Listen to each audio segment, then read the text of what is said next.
சிற்றம்பலம்.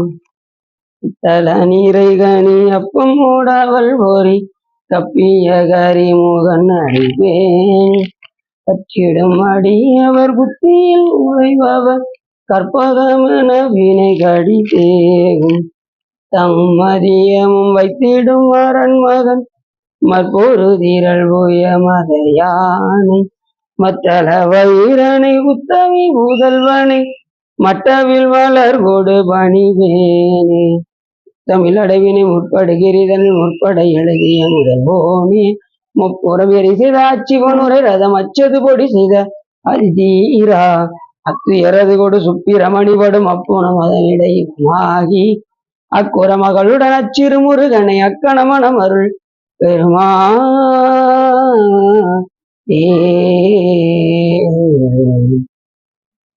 எந்தாயும் எனக்கருள் தந்தையும் நீ சிந்தாகுலமானவை தீத்தனையாள் கந்தா கதிவேலவனே உமையாள் மைந்தா குமரா மறைநாயகனே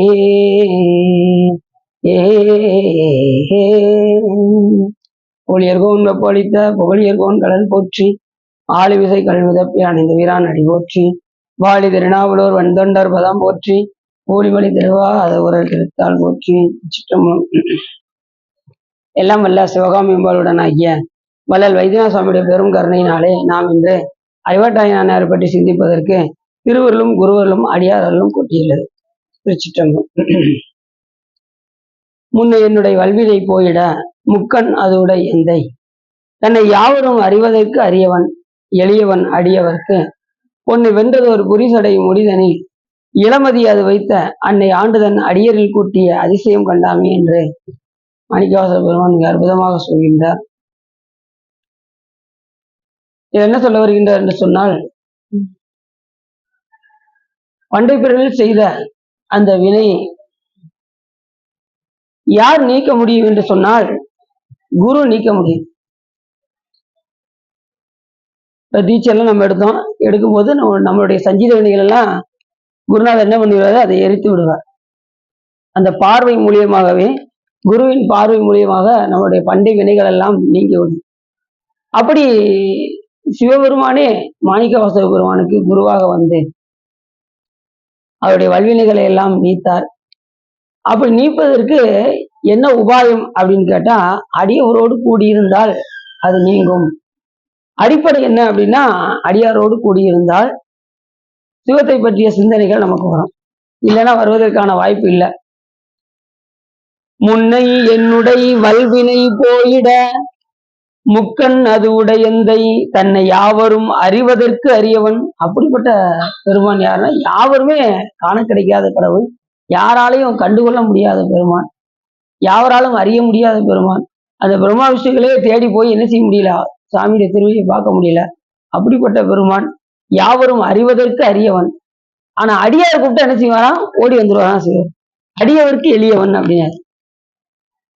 ஏற்கனவே சுந்தரசாமி என்ன வேற பாட்டுல என்ன சொன்னாரு, பொண்ணும் மெய்ப்பொரும் தருவானை போகமும் திருவும் புணர்ப்பானை பின்ன நெஞ்சை பிழை பொறுப்பானை பிழையெல்லாம் தவிர பணிப்பானை இன்ன தன்மையின் என்று அறிவொன்னா எம்மானை எளிவந்த பிரானை அப்படின்னாரு. இன்ன தன்மையின் என்று அறிவொன்னா எம்மானை எளிவந்த பிரானை அன்னம் வைகும் வயற்பலனத்தனி ஆரூரானை மறக்கலுமாமி என்று சொல்வதற்கிறங்க. சாமி எப்படிப்பட்டவர்னா எளிவந்த பிரான், அடியார்கள் கூப்பிட்டா ஓடி வந்துடுவார். அப்படிப்பட்ட கருணாமூர்த்தி சிவபெருமான். நாம கூப்பிடதான் செய்யணும். சாமி வருவதற்கு தயாரா இருக்காரு, தூக்கி வச்சு ரெடியா இருக்காரு. எப்போ வேணாலும் கூப்பிடுப்பா, உன் பக்கத்துல வர்றதுக்கு நான் தயாரா இருக்கேன்னு சொன்னா நாம ஒரு பக்கத்துல போவதற்கே என்ன செய்யறோம், ரொம்ப ரொம்ப யோசிக்கும். நம்ம ஒரு படி எடுத்து வச்சா போதும், அவர் 9 படி முன்னாடி வந்து நம்ம காரியம் செய்வார். ஆனா நம்மளுடைய முனைப்பு இறைவனை அடைய வேண்டும் என்கின்ற முனைப்பு மட்டும் நமக்கு உறுதியாக இருந்தார் சிவபெருமான் தன்னை தேடி ஓடி வந்து விடும். ஏன்னா அவர் வந்து எளிவந்த பிரான், அடியார்களுக்கு எளியன். ஏற்கனவே கடிதத்திலே எழுதிட்டாரு, அடியாருக்கு எளியன் சிற்றம்பலவன் அப்படின்னு கையெழுத்து வேற போட்டு கொடுத்துட்டாரு. அப்படிப்பட்ட கருணாமூர்த்தியாக விளங்கக்கூடிய சிவபெருமான் யாவரும் அறிவதற்கு அறியவன் எளியவன் அடியவருக்கு பொன்னை வென்றதோர் புரிசடை முடிதனில் இளமதி அது வைத்த அன்னை ஆண்டுதன் அடியரில் கூட்டிய அதிசயம் கண்டாமே. சாமிகிட்ட கேட்டாரு, சாமி நீ எப்படியாவது என்ன பண்ணிரு, இந்த அடியார் திருக்கூட்டத்தில் என்னைய ஒரு ஆள் ஆக்கி, இல்லைன்னா நான் வந்து கடை தருவது ரொம்ப கஷ்டம் அப்படின்னு மாணிக்கவாசக பெருமான் சிவபெருமான்கிட்ட கேட்டார். ஆனா சிவபெருமான் என்ன பண்ணாரு அப்படின்னா, ஒரு அடியார் ரெண்டு அடியார் கிடையாது, எத்தனை அடியார்ட்டையா 999 அடியார் நடுவுல கொண்டு போய் வச்சுதான் சாமி கைலாயத்துக்கு போகும். அந்த திருப்பெருந்துறையில 999 சீடர்களையும் அமர வைத்து சிவபெருமான் உபதேசம் செய்து கொண்டிருக்கும் போதுதான் மாணிக்கவாசக பெருமான் வந்து சந்திக்கிறார். சந்திச்சதுமே மாணிக்கவாசக பெருமான் சாமிகிட்ட பார்த்து என்ன கேட்டாரு, அவர் வைத்து அந்த ஏடை பார்த்து, சாமி இது என்ன அப்படின்னு கேட்டாரு. சாமி அதுக்கு சொன்னாரு, இது சிவஞான போதம் அப்படின்னாரு. சாமி சிவம் என்றால் என்ன, ஞானம் என்றால் என்ன, போதம் என்றால் என்ன என்பதை எனக்கு விளக்கி விட்டீர்கள் என்றால் நீங்களே என்னுடைய குருநாதராக ஆவீர்கள் அப்படின்னாரு. உடனே சாமி சொன்னாரு, குரு சிவம் என்பது ஒப்புயர்வற்றது, உயர்வானது, நிலையானது அப்படின்னாரு. அப்ப ஞானம் என்றால் என்ன அப்படின்னாரு. அதை பற்றி அறிவது ஞானம் அப்படின்னாரு. போதம் என்றால் என்ன, அதை பற்றி தெளிவது போதம் அப்படின்னாரு. உடனே சாட்சாங்கமா அப்படியே திருவடியில் விழுந்தார். யாரு, நமது மாணிக்கவாசக பெருமான் சிவபெருமானுடைய திருவடியில் விழுந்தார். சாமி 2 திருவடி இருக்கு அவர் தலைமையில். எனையார் திருவடி என் தலைமையில் வைத்தலுமே துணையான சுற்றங்கள் அத்தனையும் திறந்துடையது. என்னைக்கு சிவபெருமானுடைய திருவடி நம்ம மேல படுதோ அன்னைக்கு எல்லாத்தையுமே என்ன பண்ணிடுவோம், அறவே நமக்கு இந்த உலக வெறுப்பும் உடல் வெறுப்பும் உள்ளத்திலக மல வெறுப்பும் எல்லாம் சிவபெருமான் திருவடியில கொண்டு போய் வச்சிடும். அப்படி குருஞான சம்பந்தர் பாடியிருக்காரு. சாமி எல்லாத்தையும் வெறுக்க வச்சாராம். உடல் வெறுப்பும் உடல் உள்ளத்திலக மல வெறுப்பும் உலக போகம் உடல் மேல் கொண்ட பற்று. அதுலயும் பாத்தீங்கன்னா இந்த உடல் பற்று வந்து போகவே போகாது. இறக்குற வரைக்கும் என் உடம்பு எந்த நேரமும் கண்ணாடியில போய் உட்காந்து சீவுறது வைக்கிறது. உடல் மேல உள்ள பற்று கொஞ்சம் கூட போகாது. வயசானாலும் பரவாயில்ல, 70 வயசாலே கண்ணாடி வச்சு சீவிக்கிட்டு இருக்காங்க. நீங்க என்ன சொல்றீங்க? 70 வயசால கண்ணாடி வச்சு சீவிக்கிட்டு இருக்காங்க. கொஞ்சம் நல்லா இருக்கணும்னா கொஞ்சம் பார்த்து சொல்லுங்க அப்படிங்கிறாங்க. இல்ல அந்த அளவுக்கு அந்த அளவுக்கு சொல்லுங்க. அப்படியா வயசாளர்களே என்ன செய்யறாங்க, என்ன கண்ணாடி பார்த்துதான் சீவிறாங்க. இல்ல சொல்றேன், பொதுவான கருத்து சொல்றேன், ஒரு கருத்துக்காக சொல்றேன். நான் அதுக்காக நீங்க தவறான அந்த அளவுக்கு என்னன்னா நம்ம உடல் மேல் கொண்ட பற்றின் காரணமாக உடல் மேல பற்று இருக்கு. அதனாலதான் அதை பத்தி பேணி பாதுகாக்கணும்னு நினைக்குது. ஆனா எதுக்காக இந்த உடம்பை பேணி பாதுகாக்கணும்னா இறைவனுக்கு பணி செய்வதற்காக பேணி பாதுகாக்கும். இந்த உடம்பு எதுக்காக, இறைவனுக்கு உடலால பணி செய்ய வேண்டும். அதுக்காக இந்த உடம்பை பேணி பாதுகாத்து கடைசி வரைக்கும் வச்சிருந்து பத்திரமா கொண்டு போய் சாமிகிட்ட ஒப்படை உழவார பணி செஞ்சு செஞ்சு செஞ்சு செஞ்சு செஞ்சு சாமிகிட்ட கொண்டு போய் கொடுக்கணும். பூ கட்டி கட்டி கட்டி கட்டி கையெல்லாம் தேஞ்சாலும் பரவாயில்ல, அந்த அளவுக்கு சாமிக்கு பூ கட்டி கொண்டு போய் சாமிகிட்ட கொடுக்கணும். இப்படி பரவாயில்ல, வந்து மாறு எடுத்தாலே போதும். கையில ஒரு மாறு எடுத்தாலே சாமி கெஜெட்ல கணக்கு எழுத ஆரம்பிச்சாரு. எழுதும் கீழ்கணக்கு இன்னம்பர் ஈசனே வந்து அடியார் திருக்கூட்டத்துல வந்து நின்னாலே போதும், உங்களுக்கு கணக்கு அக்கௌண்ட்ல கிரியேட் ஆயிரும். அடியார் கூட இருக்கணும், அதுதான் முக்கியம். அந்த கூட்டத்தில் நம்மளும் ஒரு ஆளா இருக்கணும்.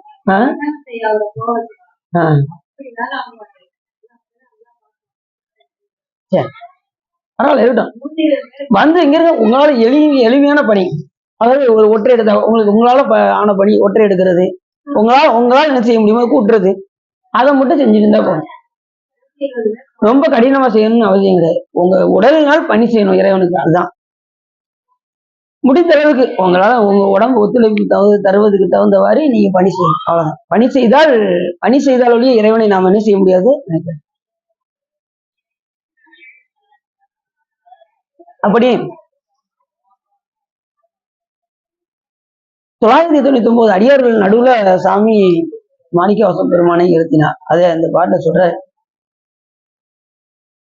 குருவாக சிவபெருமான் அடியனுக்கு வந்து அடியுடைய வல்வினைகளை எல்லாம் நீத்தார். ஏனென்றால் அவர் அடியார் திருக்கூட்டத்தில் என்னை வைத்த காரணத்தினால் என்னுடைய வல்வினை எல்லாம் மாய்ந்தது அப்படின்னு சொல்றாரு.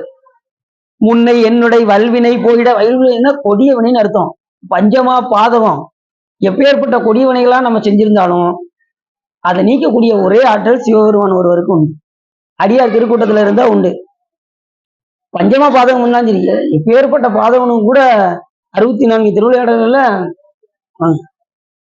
ரொம்ப காமம் புரிஞ்சவனே சாமி என்ன பண்ணியிருக்காரு, மன்னிச்சு அவன் என்ன பண்ணுவான், அவன் செய்த பாதகத்துக்கு சாமியுடைய அபிஷேக தண்ணி எடுத்து குடிச்சு கோவிலே இருந்து அவனுடைய பாதகம்லாம் நீங்கும். 64 திருவிளையாடல ஒரு திருவிளையாடல். அப்படி முன்னை என்னுடைய வல்வினை போயிட முக்கன், அது சாமி எப்படி போயிட்டாருன்னா முக்கன், 3 கண்ணு உடைய ஒரே சாமி யாருன்னா சிவபெருமான் ஒருத்தர் தான். வேற எந்த தெய்வத்துக்கும் அந்த மாதிரி ஒரு ஆப்ஷனே கிடையாது. சிவபெருமான் ஒருத்தர் தான் 3 கண்ணு. அது மாதிரி அம்பாளை சொல்லும் போது முக்கண்ணியை தொழுவாருக்கு ஒரு தீங்கில்லையே, அம்பாளுக்கு எப்படி சொல்லுவோம், அம்பாளை சொல்லும் போது முக்கண். ஏன்னா அம்பாள் வேற கிடையாது, சிவபெருமான் வேற கிடையாது. அது மாதிரி முருகன் வேற கிடையாது, சிவபெருமான் வேற கிடையாது. விநாயகபெருமான் வேற கிடையாது, சிவபெருமான் வேற கிடையாது. அவங்களுக்கு சொல்லும் போது நேத்திரம் 3 தான் சொல்லுவோம். இப்ப 6 முகம்னா 6 முகம் 18 கண்கள் தான் சொல்லுவாங்க. நீங்க பாத்தீங்கன்னா தெரியும்.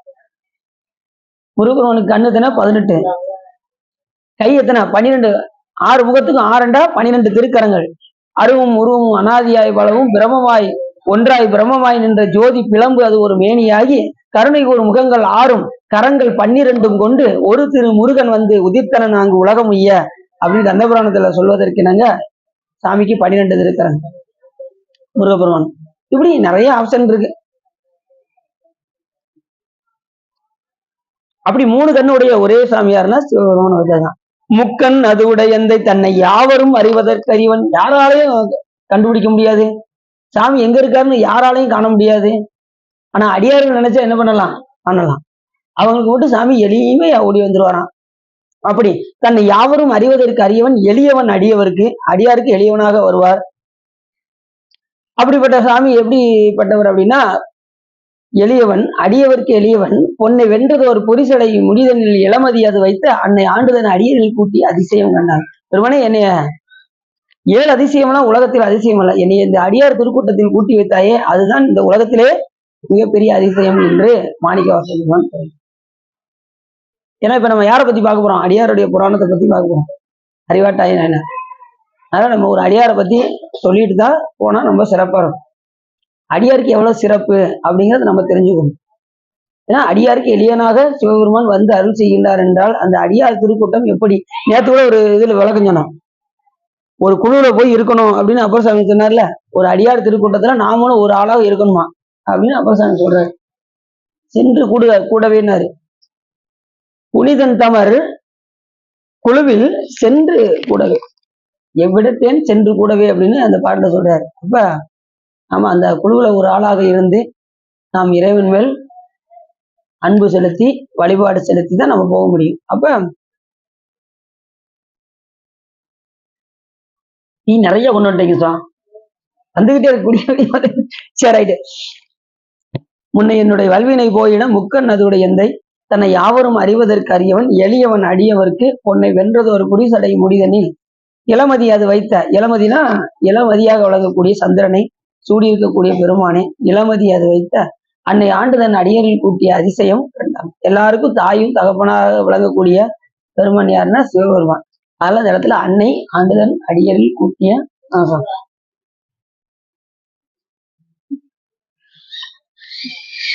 அதிசயம் கண்டாமே.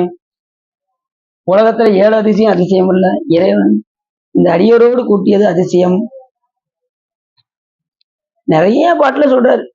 பித்தனன்று என்னை உலகவர் பகர்வதோர் காரணம் இது கேளு, ஒத்து சென்று தன் திருவருள் கூடியும் உபாயம் அது அறியாமை செத்து போய் அதன் அறகடை வீழ்வதற்கு ஒருப்படுகின்றேனே அத்தன் ஆண்டுதன் அடியரில் கூட்டிய அதிசயம் கண்டாமே. பரவுவார் அவர் பாடு சென்று அணைகளேன் பல்மலர் பறித்தேத்தேன் குறவார் குழலால் திறத்தேன் என்று குடிகெடுகின்றேனே இரவு நின்று எரியாடிய எம் இறை எலிசடை ஒளிர்கின்ற அரவன் ஆண்டு தன் அடியரில் கூட்டிய அதிசயம் கண்டார். எண்ணிலேன் திரு நாமம் 5 என் ஏழைமை அதனாலே நன்னிலேன் கலை ஞானிகள் தம்மோடு நல்வினை நயவாதே மண்ணிலே பிறந்து இறந்து மண்ணாவதற்கு ஒருப்படுகின்றேனே அண்ணல் ஆண்டுதன் அடியரில் கூட்டிய. இதை விட இந்த உலகத்துல வேற என்ன வேண்டியிருக்கு? நம்ம என்ன புண்ணியம் பண்ணமோ அடியார் திருக்கூட்டத்துல நம்மளெல்லாம் கொண்டு வந்து வச்சிருக்காரு. அது ஏற்கனவே சொன்ன மாதிரி, என்ன புண்ணியம் செய்தனை நெஞ்சமே இருங்கடல் வையத்து முன்னை நீபுரி நல்வினை பயனிடை முழுமணி தரங்கள் மண்ணு காவிரி சூழ்திரு வளஞ்சொலி வானனை வாயார ஆதரித்தும் ஏத்தியும் பாடியும் வழிபடும் அதனாலேனாரு. இவ்வளவு நம்ம முற்பிறலே செஞ்சிருக்கோமா, அதனாலதான் இந்த அடியார் திருக்கூட்டத்துல நம்மள சாமி இங்க வச்சிருக்காராம். பண்டு பிறல செய்யலைன்னா வராது. இப்ப அகப்பு சட்டியில இருக்கிறதுன்னு அகப்பில வரும். பண்ட பிறகு சாமிக்கு அந்த பணி செய்த காரணத்தினால் நம்மள இந்த பிறவில அடியார் திருக்கூட்டத்தில் கொண்டு வந்து விட்டுருக்காரு. இல்லைன்னா நேரம் நம்ம எங்க இருப்போம்னு நீங்களே யோசிச்சு பார்த்துக்கோங்க.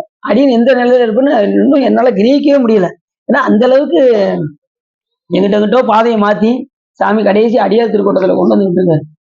இதை நம்ம என்ன செய்ய வேண்டும் என்றால், இதை நாம் தக்க வைத்துக் கொள்ள வேண்டும். கடைசி வரைக்கும் இந்த அடியார் திருக்கூட்டத்துல இருந்து இறைவனை அன்பு செலுத்தி வழிபாடு செய்து உய்யக்கூடிய வழியை நாம் பார்க்க வேண்டும் என்று இந்த பாட்டுல மிக அற்புதமாக மாணிக்கவாசக பெருமான் சொல்றாரு. முன்னை என்னுடைய வல்வினை போயிட முக்கன் அதோடைய எந்தை தன்னை யாவரும் அறிவதற்கு அறியவன் எளியவன் அடியவருக்கு பொன்னை வென்றது ஒரு புரிசடை முடிதனில். சாமியுடைய ஜடாமுடி அப்படிமா பொன்னார் மேனியனாக இருக்கக்கூடிய பெருமான், செஞ்சடையாக விளங்கக்கூடிய பெருமான், ஜடாமுடி அப்படியே செக்கச்சவேன்னு இருக்கும். செஞ்சடை இறைவனே பேரு சாமிக்கு. செஞ்சடை தீமையில் வைத்த தீவண்ணனின்னு கூட ஒரு பாட்டில் சொல்றாரு. இப்படி சாமியுடைய அந்த மேனியை பத்தி சொல்லும் போதெல்லாம் பொன்னார் மேனின்னு உபச்சாரமாக சொல்லப்படுவது. ஆனா உண்மையிலே சாமியுடைய திருமணி எப்படின்னா, அழல் போன்ற திருமணியும் உபச்சாரமாக சொல்லப்படுவதுதான், நெருப்பு போன்ற மேனியும் உபச்சாரமாக சொல்லப்படுவதுதான். ஆனா உண்மை திருமணி இன்ன தன்மைன்னு சொல்ல முடியாது. அதுதான் உண்மை திருமணி. இன்ன தன்மைன்னு என்ற அறிவொன்னா எம்மானை எளிவந்த பிராணின்னு சொல்ற பார்த்தீங்களா, அதுதான் உண்மை திருமணி. அது சொரூப வடிவம்னு பேர். அந்த வடிவத்தை நம்மளால கிரகிக்க முடியாது. நம்ம உருவத்தை பார்க்கலாம், அருவுருவமாக்கிய சிவலிங்கத்தை பார்க்கலாம், அருவமாகிய ஜோதியை பார்க்கலாம், அதையும் தாண்டிய சொரூபத்தை பார்க்கவே முடியாது. இன்ன தன்மைன்னு என்று அறிவொன்னா எம்மான். அப்படிப்பட்ட சாமி யாரும் கணக்கடைக்காத பெருமான். மாணிக்கவாசக பெருமானை குருவாக ஆட்கொண்டு அவரை அடியார் திருக்கூட்டத்தில் இருத்தினார். அப்படிப்பட்ட கருணைமா கடல் நம்மையும் ஒரு பொருட்டாக மதித்து நம்மளை என்ன பண்ணியிருக்காரு, அந்த அடியார் திருக்கூட்டத்துல இருக்க வைத்திருக்கின்றார். சரி, இன்னைக்கு நம்ம பார்க்கக்கூடிய நாயனார் பேர் என்ன பேருனா அறிவாட்டாய நாயர். அறிவால் தாய நாயனார் பேரு. அதை சேர்த்து சொல்லும் போது அறிவாட்டாய நாயனார் அப்படின்னு பேரு. அவர் அறிவாளால தன் ஊட்டியை அறுக்க முற்பட்ட காரணத்தினால் அவர் பேர் தாயன் என்ற காரணத்தினால் அறிவால் தாய நாயனார் அப்படின்னு போச்சு. இது எந்த ஊர்ல அவதாரம் செய்தார் என்று சொன்னால் கனமங்கலம் என்கின்ற கோயில் அவதாரம் செய்தார். அது எங்க இருக்குன்னா திருத்துறைப்பூண்டிக்கு பக்கத்துல இருக்கு. திருத்துறைப்பூண்டி அருகில் உள்ளது. இங்க என்ன ஆறு ஓடும் அப்படின்னா காவிரி ஆறு ஓடுகிறது. காவிரி ஆறு உங்களுக்கு தெரிஞ்ச ஆறு தான். அது எப்படி வந்தது காவிரி ஆறு? அந்த அகத்தியம முனிவர் கமண்டல நீரை கொண்டு வரும்போது இங்கே தவம் செய்து கொண்டிருந்தார். அந்த கமண்டலத்தை வச்சு தவம் செய்து கொண்டிருக்கும் போது இந்திரன் என்ன பண்ணா, அந்த நேரத்துல சூரபத்மனுக்கு பயந்து சீர்காழியில் நம்ம இப்ப சீர்காழிக்கு போனோம்ல, அங்க மூங்கில் மரத்துதான் தலவிருஷம். அந்த மூங்கில் மரமாக இருந்து சிவபெருமானை பூஜிக்க முற்பட்டான். அப்படி முற்படும் போது அங்க தண்ணி இல்லை. சிவபூஜைக்கு முக்கியமா என்ன வேணும்? புண்ணியம் செய்வாருக்கு பூ உண்டு நீருண்டு. அங்க பூவும் இல்லை நீரும் இல்லை. நீர் இருந்தா பூ வரும், தண்ணி இருந்தா பூ வரும். ஆனா தண்ணி இல்லை, பூ இல்லை, சோலைகள்லாம் ரொம்ப வாடி இருக்கு. எப்படி சிவபூஜை பண்ண வேண்டும் என்று இந்திரன் திகைத்தான். எந்த நிலையிலையும் பாத்தீங்கன்னா இந்திரன் சிவபூஜை பண்ணிக்கிட்டே இருப்பான், ஒரு நாள் கூட தவற மாட்டான். அதனாலதான் தச்சனுடைய வேள்வியில குயிலா மாதிரி தப்பிச்சு ஓடிடுவான். மத்த எல்லாரும் அடி வாங்குவாங்க தச்சன் வேள்வியில. இந்திரன் மட்டும் சிவபூஜை தொடர்ந்து பண்றதுனால அவன் மட்டும் தப்பிச்சிருவான். அப்படி இந்திரன் என்ன பண்ணா, பயந்து இங்கே மூங்கில் மரமாக ஆகி அவனுக்கு தெரியாம ஒளிஞ்சிருவான். அது பேரு வேணுபுரம் பேரு. சீர்காழிக்கு 12 திருப்பேர்கள்ல ஒரு பேரு வேணுபுரம் பேரு. அந்த வேணும்னா மூங்கில்னு அர்த்தம். அப்படி மூங்கில் மரமாக இருந்து சிவபூஜை செய்யலாம் என்று நினைத்தால் அங்கே என்ன இல்லை அப்படின்னா தண்ணி இல்லை, பூ இல்லை. உடனே அங்க இருக்கக்கூடிய விநாயகர் பெருமானை வழிபாடு செய்தான். அப்படி விநாயகர் பெருமானை வழிபாடு செய்ததும் விநாயகர் பெருமான் என்ன பண்ணாரு, நீ கவலைப்படாதப்பா நான் பாத்துக்கிறேன் அப்படின்ட்டு அந்த நேரத்துல கமண்டல நீரில் உள்ள தண்ணிய காக்கை வடிவம் கொண்டு விநாயகர் பெருமான் அதை தட்டி விட்டார். அந்த கமண்டல நீரானது தட்டி விட்டதும், அது கங்கை நீர் தான், அது கமண்டத்தை தட்டி விட்டதும் அது கீழே விழுந்து விரிந்து ஓடிய காரணத்தினால், காக்கை வடிவம் கொண்டு அந்த கமண்டல நீரை தட்டிவிட்ட காரணத்தினால், அது விரிந்து ஓடிய காரணத்தினால் அதுக்கு காவிரி என்று பெயர். காக்கை வடிவம் கொண்டு தட்டிவிட்டு அது விரிந்து ஓடிய காரணத்தினால் காவிரி என்று பெயர். புரிஞ்சுச்சா? அப்படி அந்த காவிரி ஆறு ஓடியது. ஓடிய அந்த ஊர் என்ன சீர்காழி. அந்த சைடு உள்ள பாத்தீங்கன்னா தஞ்சாவூர் போன்ற அந்த நகரங்கள் எல்லாம், கும்பகோணம் அந்த சைடுல எல்லாம் பாத்தீங்கன்னா காவிரி நதி ஓடும். அப்படிப்பட்ட அந்த திருத்துறை பக்கத்துல காவிரி ஆறு ஓடிக்கொண்டிருந்தது. அங்கே நெல் வயல்கள் எல்லாம் இருக்கின்றன, பாக்கு மரங்கள் போன்ற மரங்கள் எல்லாம் விளைகின்றன. அங்க கயல் மீன்கள் எல்லாம் துள்ளி விளையாடுகின்றன. அந்த ஊரோட சிறப்பை சொல்லும் போது கயல் மீன் துள்ளி விளையாடும் வயல்கள் எல்லாம் கயல் மீன் ஓடும் பார்த்துருக்கீங்களா? நீங்க ஒண்ணு, நாங்க வயக்காடை பார்த்தாதானங்க நாங்க கையல் மீனை பார்க்க முடியும். வயக்காடை அங்க கையல் மீன்ல துள்ளி குட்டி குட்டியா இருக்கும், மேல மேல வரும், அதான் கயல் மீன்கள். கயல் மீன்கள், வாழை மீன்கள். தொண்டரஞ்சி களீரும் அடக்கி சுரும்பார்வல இண்டை கட்டி வழிபாடு செய்யும் இடம் என்பராள் வண்டு பாட மயிலாளமான் கன்று துள்ளவரி கெண்டை வாய சுனை நீலமொட்டலரும் கேதாரமே. ஞான சொல்லுவாரு, கெண்டை மீன்கள்லாம் பாயுமா கேதாரத்துல, அதை கெண்டை மீன் சொல்லுவாரு. இங்க வந்து கயல் மீன்கள் எல்லாம் பாயுது. கெண்டை மீன்கள், கயல் மீன்கள், வாழை மீன்கள், இதெல்லாம் வந்து என்ன செய்யணும், வயல்கள்ல பெரும்பாலும் இருக்கக்கூடிய மீன்கள். அது ஞானசம்பந்த பெருமாள் கேதாரத்தை சொல்லும்போது மிக அற்புதமா சொல்லுவார். அங்க அடியார்கள்லாம் என்ன செய்வாங்கன்னா, இண்டை கட்டி மகிழ்வாங்க. சாமிக்கு பூவை மலர் தொடுக்கும் போது கேதாரத்துல என்ன செய்வாங்கன்னா, மாலை இண்டையா கட்டி கட்டி கட்டி சாமிக்கு போட்டு பார்ப்பாங்க. இண்டைன்னு என்ன தெரியுது, அந்த தலைக்கு வைக்கிற சாமிக்கு ரவுண்டை கட்டி சிரசுல வைப்பாங்க, பார்த்துருக்கீங்களா? நீங்க நம்ம கைலாசநாதருக்கு போனீங்கன்னா அங்க மேல வச்சிருப்பாங்க, பாத்தீங்கன்னா தெரியும். நம்ம அடியார்கள்லாம் இண்டை கட்டி வைப்பாங்க, ஒரு மாலை போட்டு அதுக்கு மேல இண்டை மாதிரி. தொண்டர்னா அங்க உள்ள தொண்டர்கள் எல்லாம், அடியார்கள்லாம் தொண்டர் அஞ்சு களீரும் அடக்கி சுரும்பார்வல. அந்த களிறுங்கிறது யானை. அஞ்சு களிறு அப்படின்னா அந்த ஐம்புலன்களால் அடக்க முடியாத அந்த ஐம்புலன்களையும் இவங்க என்ன பண்ணுவாங்க, அடக்க முடியாத அந்த ஐம்புலன்களையும் ஐம்பொறிகளையும் அடக்கி கொண்டு வேற எந்த இதுலையும் கவனம் செலுத்தாமல் சிவபெருமான் ஒன்றையே, அவர் ஒருவரையே மனதில் நினைத்து கொண்டு அவர்கள் இன்றையை கட்டி கேதாரத்தில் சாத்துவார்கள் அப்படின்னு அந்த பாட்டுல சொல்றாரு. தொண்டரஞ்சி களீரும் அடக்கி சுரும்பார் மலர் இண்டை கட்டி வழிபாடு செய்யும் இடம் என்பராள் வண்டு பாட மயில், அங்க வண்டு பாடுமா, மயில் ஆளமான் கன்று, மயில் ஆடுமா, துள்ளவரி எல்லாம் துள்ளி விளையாடுமா, கெண்டை வாய சுனை நீல முட்டலரும் ஏதாரமே. அருமையான பாட்டு. இந்த பாட்டு பாடிருக்கீங்களா? இந்த பாட்டு பாடலையா? பாடினது இல்லையா? இந்த பாட்டு பாடினது இல்லையா? திரு கேதாரம் பாட்டு நாங்க வாழ்வாவது மாயம் மண்ணாவது தின்னும் கூட பாடியிருக்கோம். ஆனா இந்த பாட்டு பாடலங்கிறீங்களா? இனிமே பாடிடுங்க அந்த பாட்டை. இதை வந்து எழுதி வச்சுக்கோங்க. சிவா என்ன சொல்லியிருக்காரு, தொண்டர் அஞ்சு களிரும் அப்படின்னு. அப்படியா? சரி சரி, பாடுங்க. ரொம்ப சிறப்பா இருக்கும். இந்த மாதிரி பாடுங்க, ரொம்ப அப்படியே கண்ணீர் வரும் இந்த பாட்டு இப்படி பாடுங்க.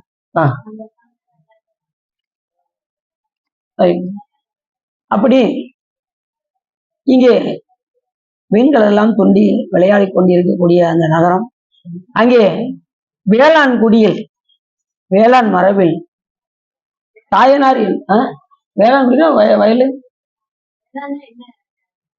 அதே வயல்ல வேலை பார்க்குறாங்களா, அந்த ஜாதி தான் வயல வேலை பார்க்குறாங்க. அதே வேளாண் குடியினர்னு சொல்லுவாங்கல்ல. வேளாண் குடி அதிகமா பாத்தீங்கன்னா 63 நாயன்மார்கள் அதிகமாக இருந்த நாயனார் யாருன்னா வேளாண்குடியில உள்ளவங்க தான் அதிகமாக இருந்திருக்காங்க. அப்படி வேளாண்குடியில் அவதாரம் செய்தவர் தான் தாயனார் என்று பெயர். அவர் பேர் என்ன பேரு? தாயனார். அவர் நித்தனும் என்ன செய்வார் அப்படின்னா, சாமிக்கு மிக உயர்ந்த பொருளாக விளங்கக்கூடிய சென்னல் அரிசி. சாமிக்கு வந்து நம்ம பச்சரிசி தானே கொடுக்குறோம். பச்சரிசியை காட்டிலும் ஒருபடி மேல என்னதுன்னா சென்னல் அரிசி. அது மிக உயர்ந்தது, அரிசி வகையிலே உயர்ந்ததுன்னா சென்னல் அரிசி. கடையில இருக்கு, கடையில சென்னல் அரிசி இருக்கு, விலை கூட. சிவப்பரிசி அதான் சென்னல் அரிசி. சென்னல் அரிசி ரொம்ப சிறப்புடையது. அது மாதிரி செங்கீரை, கீரையில செங்கீரை கேள்விப்பட்டிருக்கீங்களா? செங்கீரை. அடுத்து மாவடு. இதெல்லாம் ஒன்று தொடர்புடையது. இப்ப சென்னல் அரிசிக்கு எது காயின்னா செங்கீரை. செங்கீரை சேர்த்து சாப்பிட்டா நல்லா இருக்கும். அதுக்கு துவையல் மாதிரி நம்ம வைப்போம்ல, துவையல் அது மாதிரி ஊறுகாய் வைப்போம்ல, அதுக்கு எதுனா மாவடு. இந்த மூணு தொடர்புடையது. சென்னல் அரிசி, செங்கீரை, மாவடு. இந்த மூன்றையும் சிவபெருமானுக்கு அன்றாடம் என்ன ஒரு நிவேதனமாக கொடுப்பார். வசதி பாத்தீங்கன்னா அப்படிப்பட்ட வசதி. நாயனார் மிகப்பெரிய செல்வந்தர். எல்லாரும் நல்லா தெரிஞ்சுக்கோங்க, செல்வம் இருக்கிற காலத்துல உதவி செய்வதை காட்டிலும் செல்வம் இல்லாத நேரத்துல செய்யறது ரொம்ப சிறப்புடையது. ஆனா இந்த காலத்துல செல்வம் இருந்து என்ன செய்ய மாட்டேங்காங்க, யாரும் தர்மம் செய்ய மாட்டேங்கிறாங்க. ஒரு சாமிக்கு எதுவும் வாங்கினாலும் இவ்வளவு செலவாமே, என்னது 200 ரூபா போட்டு வாங்கவா சாமிக்கு அப்படின்னு என்ன செய்யறாங்க, யோசிக்கிறாங்க. அப்ப நம்ம என்ன செய்யணும் அப்படின்னா, எதை கொடுத்தாலும் இறைவனுக்கு நம்ம கொடுக்கும்போது உயர்ந்த பொருளாக கொடுக்க வேண்டும். இப்ப அரிசி வாங்கினா கூட நம்ம இருக்கிறதுல எது கூடயோ அந்த அரிசியா பார்த்து வாங்கணும். என்ன அது மாதிரி சாமிக்கு எதெல்லாம் உகந்ததோ அதெல்லாம் எடுத்து நம்ம அபிஷேகம் செய்யணும். சாமிக்கு என்னென்னலாம் பிடிக்குதோ அதுக்கு தகுந்த மாதிரி அந்த வில்வம் பிடிச்சிருந்ததுன்னா வில்வம் வைக்கணும். எதுனாலும் அவருக்கு உகந்ததா வாங்கி வாங்கி வாங்கி வாங்கி வாங்கி சாமிக்கு சாத்துறதுக்கு முற்பட வேண்டும். வில்வம் சாமிக்கு ரொம்ப முக்கியமானது. அது மாதிரி மலர்கள்ல நந்தியாவர்த்தம், தாமரை கிடைக்கும் போதெல்லாம் வாங்கி சாமிக்கு வைக்கணும் பூசையில. இப்ப நீங்க எப்படி மார்க்கெட் போறீங்க, அக்கா இது வாங்கிக்கோங்கக்கா, அக்கா தாமரை வாங்கிக்கோங்க அப்படின்னா நீ என்ன செய்வீங்க, உடனே அதை வாங்கிடுறேன். ஒரு மலராவது வாங்கி சாமிக்கு 50 ரூபா சொன்னாலும் ஒரு தாமரை வச்சா அவ்வளவு சிறப்பு. ரூபா என்னமோ 50 ரூபா தான், ஆனா அதனுடைய புண்ணியம் வந்து சிவ புண்ணியம் பன்மடங்கு. ஆனா புண்ணியம் கிடைக்கும், நீங்க என்ன செய்யக்கூடாது, அதை வாங்கி வைக்க கூடாது. இறைவனுக்கு நாம சாத்த வேண்டிய ஒரு பெரும் பாக்கியத்தை இறைவன் நமக்கு கொடுத்திருக்கின்றார் அப்படிங்கிறத உணர்வோடு வாங்கி நாம சாப்பிட்டோம். புரிஞ்சுச்சா?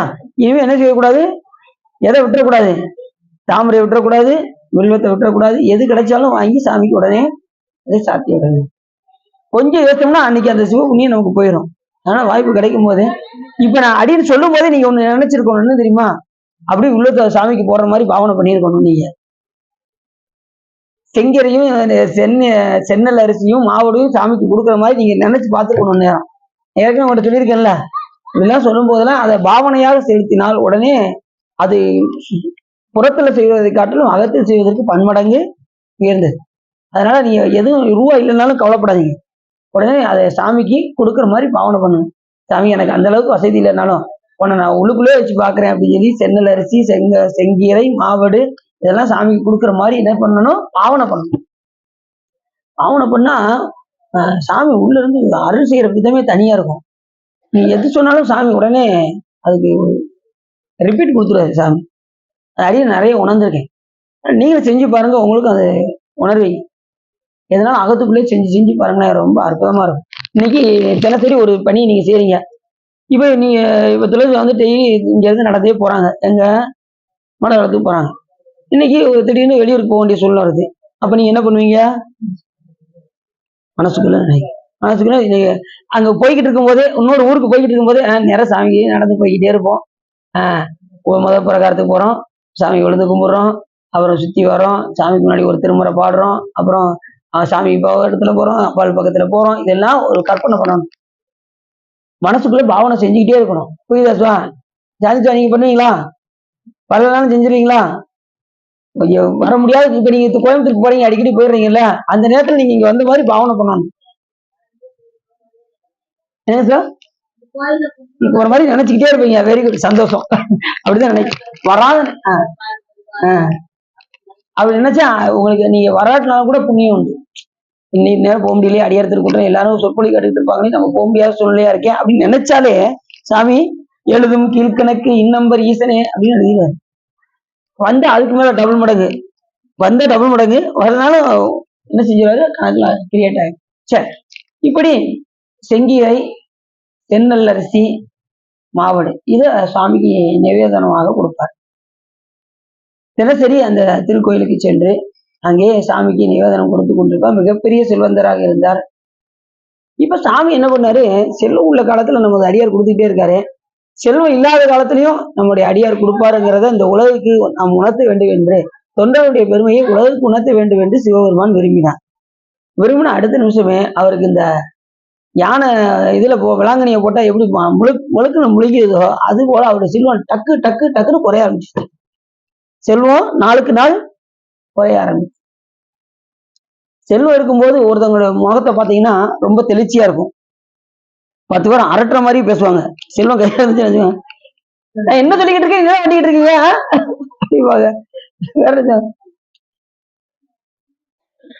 அந்த சவர் பாத்திரம் போட சொன்ன போட்டீங்களா, துணிமணி எல்லாம் எடுத்து பேக் பண்ண சொன்ன பேக் பண்ணீங்களா அப்படின்னு அந்த அந்த அந்த இதுவே தனியா இருக்கும். முக பாவனைகள் தோரணையே தனியா இருக்கும். செல்வம் இருக்கிற காலத்துல அதனுடைய நிலை தனியா இருக்கும். அதே மாதிரி செல்வம் குறைஞ்சிருச்சுன்னு வச்சுக்கோங்களேன், முகம் அப்படியே சொல்லிக்கிறோம் டக்குன்னு. என்னங்க சொல்றீங்க சொல்லுங்க அப்படின்னு ரொம்ப என்ன செய்வாங்க, பவ்யமாயிருவாங்க அந்த செல்வம் இல்லாத காலத்துல. அந்த செல்வம் இல்லாத காலத்துல யாரு சொன்னாலும் வசதி வந்தா கூட அதை வாங்கிட்டு, அப்படியா சரி அப்படின்ட்டு வாங்கிட்டு தான் ஆகணும், வேற வழி கிடையாது. எதிர்த்து பேச முடியாது, எனக்கு செல்வம் இல்லை, அதனால என்ன செய்ய முடியாது, பேச முடியும். அப்படி செல்வம் கொஞ்சம் கொஞ்சமாக குறைய ஆரம்பிச்சு. அப்பயும் நாயனார் என்ன பண்ணல, விடல. அப்பயும் அந்த பணி செஞ்சுக்கிட்டே இருந்தார். என்ன பண்ணாராம், கூலிக்கு வேலைக்கு போனாராம். முதல்ல அவ்வளவு செல்வந்தரா இருந்தவர் அடுத்த செஞ்சாரு கூலிக்கு வேலைக்கு. அப்படி நான் நிறைய வர பார்த்துருக்கேன். தெரிஞ்சவங்க சொந்தக்காரங்கெல்லாம் வசதி இருந்த காலத்துல வந்து ரொம்ப அடியெல்லாம் மதிக்கவே மாட்டாங்க, ரொம்ப அடியெல்லாம் திட்டுவாங்க. ஆனா இன்னைக்கு அவங்க நிலைமை என்ன அப்படின்னா, செல்வம் இல்லாம இந்த கார வேலைன்னு சொல்லுவாங்களா, கார வேலைக்கு போவாங்க, கொத்தனார் வேலைக்கு போறான், அந்த வேலைக்கு போயிட்டு இருக்காங்க. ரொம்ப செல்வம் குன்றி 4 பேர்ட்ட ஏதாவது கேட்டு வாங்கி சாப்பிடுற நிலைமைக்கு வந்துட்டாங்க பார்த்துக்கோங்க. அந்த அளவுக்கு செல்வம் குறைஞ்சி. அதுதான் செல்வம் இருக்கிற காலத்துல நல்லா சிவ தர்மம் செய்து கொண்டே இருக்க வேண்டும். சிவ தர்மம் செஞ்சுக்கிட்டே இருந்தா நம்ம செல்வம் நிலைத்திருக்கும்.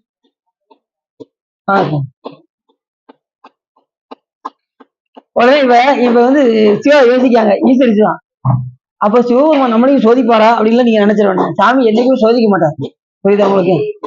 நம்ம நம்ம அந்த அளவுக்குலாம் செய்ய முடியாது, நம்ம அருளாளர்கள் மாதிரிலாம் நம்ம செய்ய முடியாது. நம்ம எளிமையா என்ன செய்யலாம்னா சிவ பூஜை செஞ்சா, நீ அவங்க மாதிரி ஊட்டியா இருக்க வேண்டாம், கண்ணை தோண்டி கொடுக்க வேண்டாம், எதுவுமே செய்ய வேண்டாம். எளிமையா இல்லத்துல ஈடுபட்டு கொண்டு மனைவி மக்களோடு இருந்து சிவ பூஜை செஞ்சு சிவபெருமான் மேல் அன்பு செலுத்தி நம்ம நீட்டா போலாம்.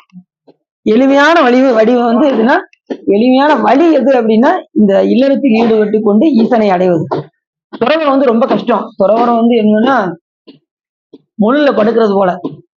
முள்ளுல படுத்தா எப்படி இருக்கும், முள்ளுல படுக்க முடியுமா, என்ன திடீர்னு என்று முள்ளுல படுக்க முடியுமா, அது மாதிரி துறவர வாழ்க்கை. இல்லற வாழ்க்கை எளிமையான பஞ்சமத்தில படுக்கிற மாதிரி. உங்களுக்கு பஞ்சமத்தில உறங்கணுமா இல்ல முள்ளுல உறங்கணுமா நீங்களே முடிவு பண்ணிக்க. மேக்சிமம் எல்லாருமே கல்யாணம் முடிச்சிட்டீங்க, அதனால எல்லாருமே பஞ்சமத்தை தான் கன்ஃபார்ம். சரி, அப்படி வசதி வந்த காலத்திலும் வசதி இல்லாத காலத்திலும் ஒவ்வொருத்தருடைய அந்த முக மாற்றங்கள் நிகழ்ந்து கொண்டே இருக்கும். ரொம்ப திட்டினவங்க எல்லாம் என்ன பண்ணுவாங்க, அடங்கி ஒடுங்கி மடங்கி இருப்பாங்க. அவங்கள பார்த்தாலே தெரியும். இப்ப அடின்னு சொல்றது ஓகே, நீங்க உங்க வீட்டுக்கு பக்கத்துலயும் பாத்தீங்கன்னா நீங்க நிறைய பேர் பார்த்திருப்பீங்க. நிறைய செல்வந்தர்கள்லாம் இன்னைக்கு எந்த நிலைமையில இருக்காங்கிறதெல்லாம் நீங்க பார்த்திருப்பீங்க, யோசிச்சிருப்பீங்களா? நிறைய செல்வந்தர்கள்லாம் அந்த செல்வம் குன்றிய காலத்துல அவங்க முகம் பாவனையே ரொம்ப மாறிடும். அப்படி ஆனா நாயனார் எப்படின்னா கொஞ்சம் கூட முகம் மாற்றமே இல்லை, அப்படியே இருந்தார். எப்படி சாமிக்கு தினசரி அந்த பணியை செய்யறாரோ அதுல உறுதிப்பாடோடு இருந்தார். கூலிக்கு வேலைக்கு சென்றார். வேலைக்கு சென்று அதுல வருமானத்தை எடுத்து சென்னல் அரிசி, செங்கீரை, மாவடு கொண்டு போய் சாமிக்கு சாப்பிட்டார். இவர் என்ன பண்ணாராம், கார்னல் உழுது கார்னல் எடுத்து சாப்பிட்டாராம். சாமிக்கு உயர்ந்த பொருளாகிய சென்னல் அரிசி, இவருக்கு கார்னல் அரிசி. அது உயர்ந்த மண்ணில இருந்து கொடுக்கக்கூடிய நிலத்துல இருந்து வரக்கூடியது சென்னல் அரிசி. கார்னல் வந்து ஒளி குன்றிய காலத்தில் இருக்கக்கூடிய அரிசி, அதாவது இருக்கிறதுலே கம்மியானது இருக்கு பாருங்க, அந்த அரிசியை நாயனார் சாப்பிட்டாராம். இப்ப எப்படி சொல்றாரு பாருங்க, இருக்கிறதுலே மிக குறைந்த. இப்ப யாராவது இந்த காலத்துல ரேஷன் கடை அரிசி சாப்பிடுறாங்களா? குறைஞ்சது எப்படியும் ஒரு 60 ரூபா 70 ரூபாய்க்கு தான் நினைக்கிறாங்க எல்லாருமே. ஆனா இப்ப வந்து பாத்தீங்கன்னா இந்த ரேஷன் கடை அரிசி வாங்கி சாப்பிட்டா சுகர் எல்லாம் குறையுதான். உங்களுக்கு எல்லாரும் எல்லாம் சாப்பிடறதுக்கு விரும்ப மாட்டீங்க, ஆனா அதை சாப்பிட்டுதான் எல்லாருக்கும் சுகர் வர மாட்டேங்குது. அதை சாப்பிடறவங்களும் சுகர் வரல, அது இல்லாதவங்களுக்கு கூட சுகர் வருது. அந்த அரிசி சாப்பிடாதவங்களுக்கு கூட சுகர் வருது. அது என்னன்னா அது 6 மாசம் விளைய வச்சு அந்த அரிசி எடுக்கிறாங்க. மற்ற இது கடையில் விற்கிற அரிசிலாம் 2 மாசத்துல விளைய வச்சிடறாங்க. மருந்து செலுத்தி அந்த அரிசியை சீக்கிரம் விளைய வைக்கிறதுனால எல்லாருக்கும் சுகர் வந்துருச்சு ஈஸியா. நாம் உட்கொள்கின்ற உணவுலதான் எல்லாமே வருது, நோய்கள் எல்லாமே. ஏன்னா நம்மளோட அதிகமாக இயக்கக்கூடியது எதுன்னா அன்னமய கோஷம் அப்படின்னு பேரு. நம்ம எதுக்கு அடிமையா இருக்கோம்னா முக்காவாசி நம்ம உடம்பு 90% அண்ணன் தான் இருக்கு. நாம சாப்பிடறதுக்கு தகுந்த மாதிரிதான் நம்ம உடம்பு வளர்றது, எல்லாமே அறிவு வேலை செய்யறது எல்லாமே உணவுல வச்சுதான் இருக்கு. இப்போ ஒருத்தவங்களுக்கு உடனே எல்லாம் மறந்துகிட்டே இருக்குன்னு வச்சுக்கோங்க, என்ன காரணம் சொல்லுங்க பார்ப்போம். இப்ப ஏதாவது ஒண்ணு சொன்னாங்கன்னா உடனே மறக்குதுன்னா என்ன அர்த்தம்? நிறைய சாப்பிடுறாங்கன்னு அர்த்தம். அதான் உண்மை. நிறைய சாப்பிட்டோம்னா அறிவு வேலை செய்யாது. உணவு கம்மியா சாப்பிடுறவங்கள பாருங்க, உடனே எது சொன்னாலும் டக்குன்னு புரிஞ்சுக்கிடுவாங்க. எத்தனையோ காலத்துக்கு முன்னாடி உள்ளவங்க டக்கு டக்கு டக்குன்னு சொல்லுவாங்க. ஏன்னா அது உணவு கம்மியா சாப்பிடுறாங்க. உணவு அதிகமாக சாப்பிட்டா அறிவு வேலை செய்யாது.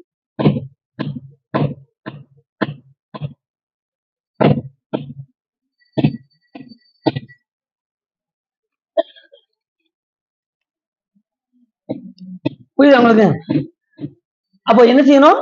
உணவை அந்த காலத்துல சொன்னாங்க, கால்வாசி சாப்பாடு, கால்வாசி தண்ணி, மீதி அரை வயிறு விட்டு வைக்கணும்னு சொல்லி சொன்னாங்க. இந்த காலத்துல எப்படின்னா அப்படி டபுள் மடங்கு, முக்காவாசி சாப்பாடு, கால்வாசி தண்ணி, அப்புறம் எங்க ரெஸ்ட் கொடுக்க ரெஸ்டே கிடையாது. சில பேர் என்ன பண்றாங்கன்னா, கொஞ்சம் கேப் இருக்கு, இன்னொரு இட்லியை மட்டும் கொஞ்சம் சாப்பிட்டுக்கிறேனே அப்படின்னு சொல்லி அதையும் ஒரு தண்ணியை குடிச்சு குடிச்சு கூட என்ன செஞ்சிடறாங்க, சாப்பிடுறேன். என்ன இருக்கு அது அங்கங்க அது சொல்லும், வயிறு சொல்லும், இப்ப போதும்பா விட்டுருப்பா அப்படின்னு சொல்லும். அதுக்கு போய் உள்ள தள்ளினதும் என்ன ஆயிரும், அங்க வலிக்கு இங்க வலிக்கு எல்லா இடத்துலயும் வலிக்குன்னு நாம அப்படி அல்லாமல் நம்ம உடம்ப நாம என்ன செய்யணும், பேணி பாதுகாக்க வேண்டும். அரிசி நாம என்ன அரிசி சாப்பிடறோம்னு உங்களுக்கே தெரிஞ்சு போச்சு. இனிமேல் இல்லைன்னா ஒண்ணு இருக்கு, ஒரு மெத்தட் இருக்கு. வாயை மூடிட்டே இருக்க ஒண்ணு சொன்னேன் பார்த்தீங்களா, அந்த மாதிரி சாப்பிட்டா ஒன்றும் ஆகாது. நீ எந்த அரிசியை சாப்பிட்டாலும் வாயை மூடிக்கொண்டே சாப்பிட்டால் ஒண்ணு பாத்துருக்கீங்களா? வெளிநாட்டுக்காரங்களும் அப்படிதான் சாப்பிடுவாங்க, பாத்துருக்கீங்களா? மென்னு சாப்பிட்டா உடம்பு எந்த பாதிப்பும் வராது. நொறுங்க தின்னவன் 100 வயது இருப்பான் பழமொழி இருக்கா? நொறுங்க தின்றவன் 100 வயது இருப்பான். சரி, இப்ப 100 வயசு உங்களுக்கு எதுக்கு வேணும்? இப்ப நான் ரொம்ப காலம் வாழணுங்க, நான் 100 வயசு வாழணுங்க, எதுக்கு வாழணும்? அதான் கரெக்ட். 100 வயசு நமக்கு எதுக்கு ஆயுள் கேட்கறோம்னா, இறைவனுக்கு பணி செய்வதற்காக ஆயுள் வேணும்.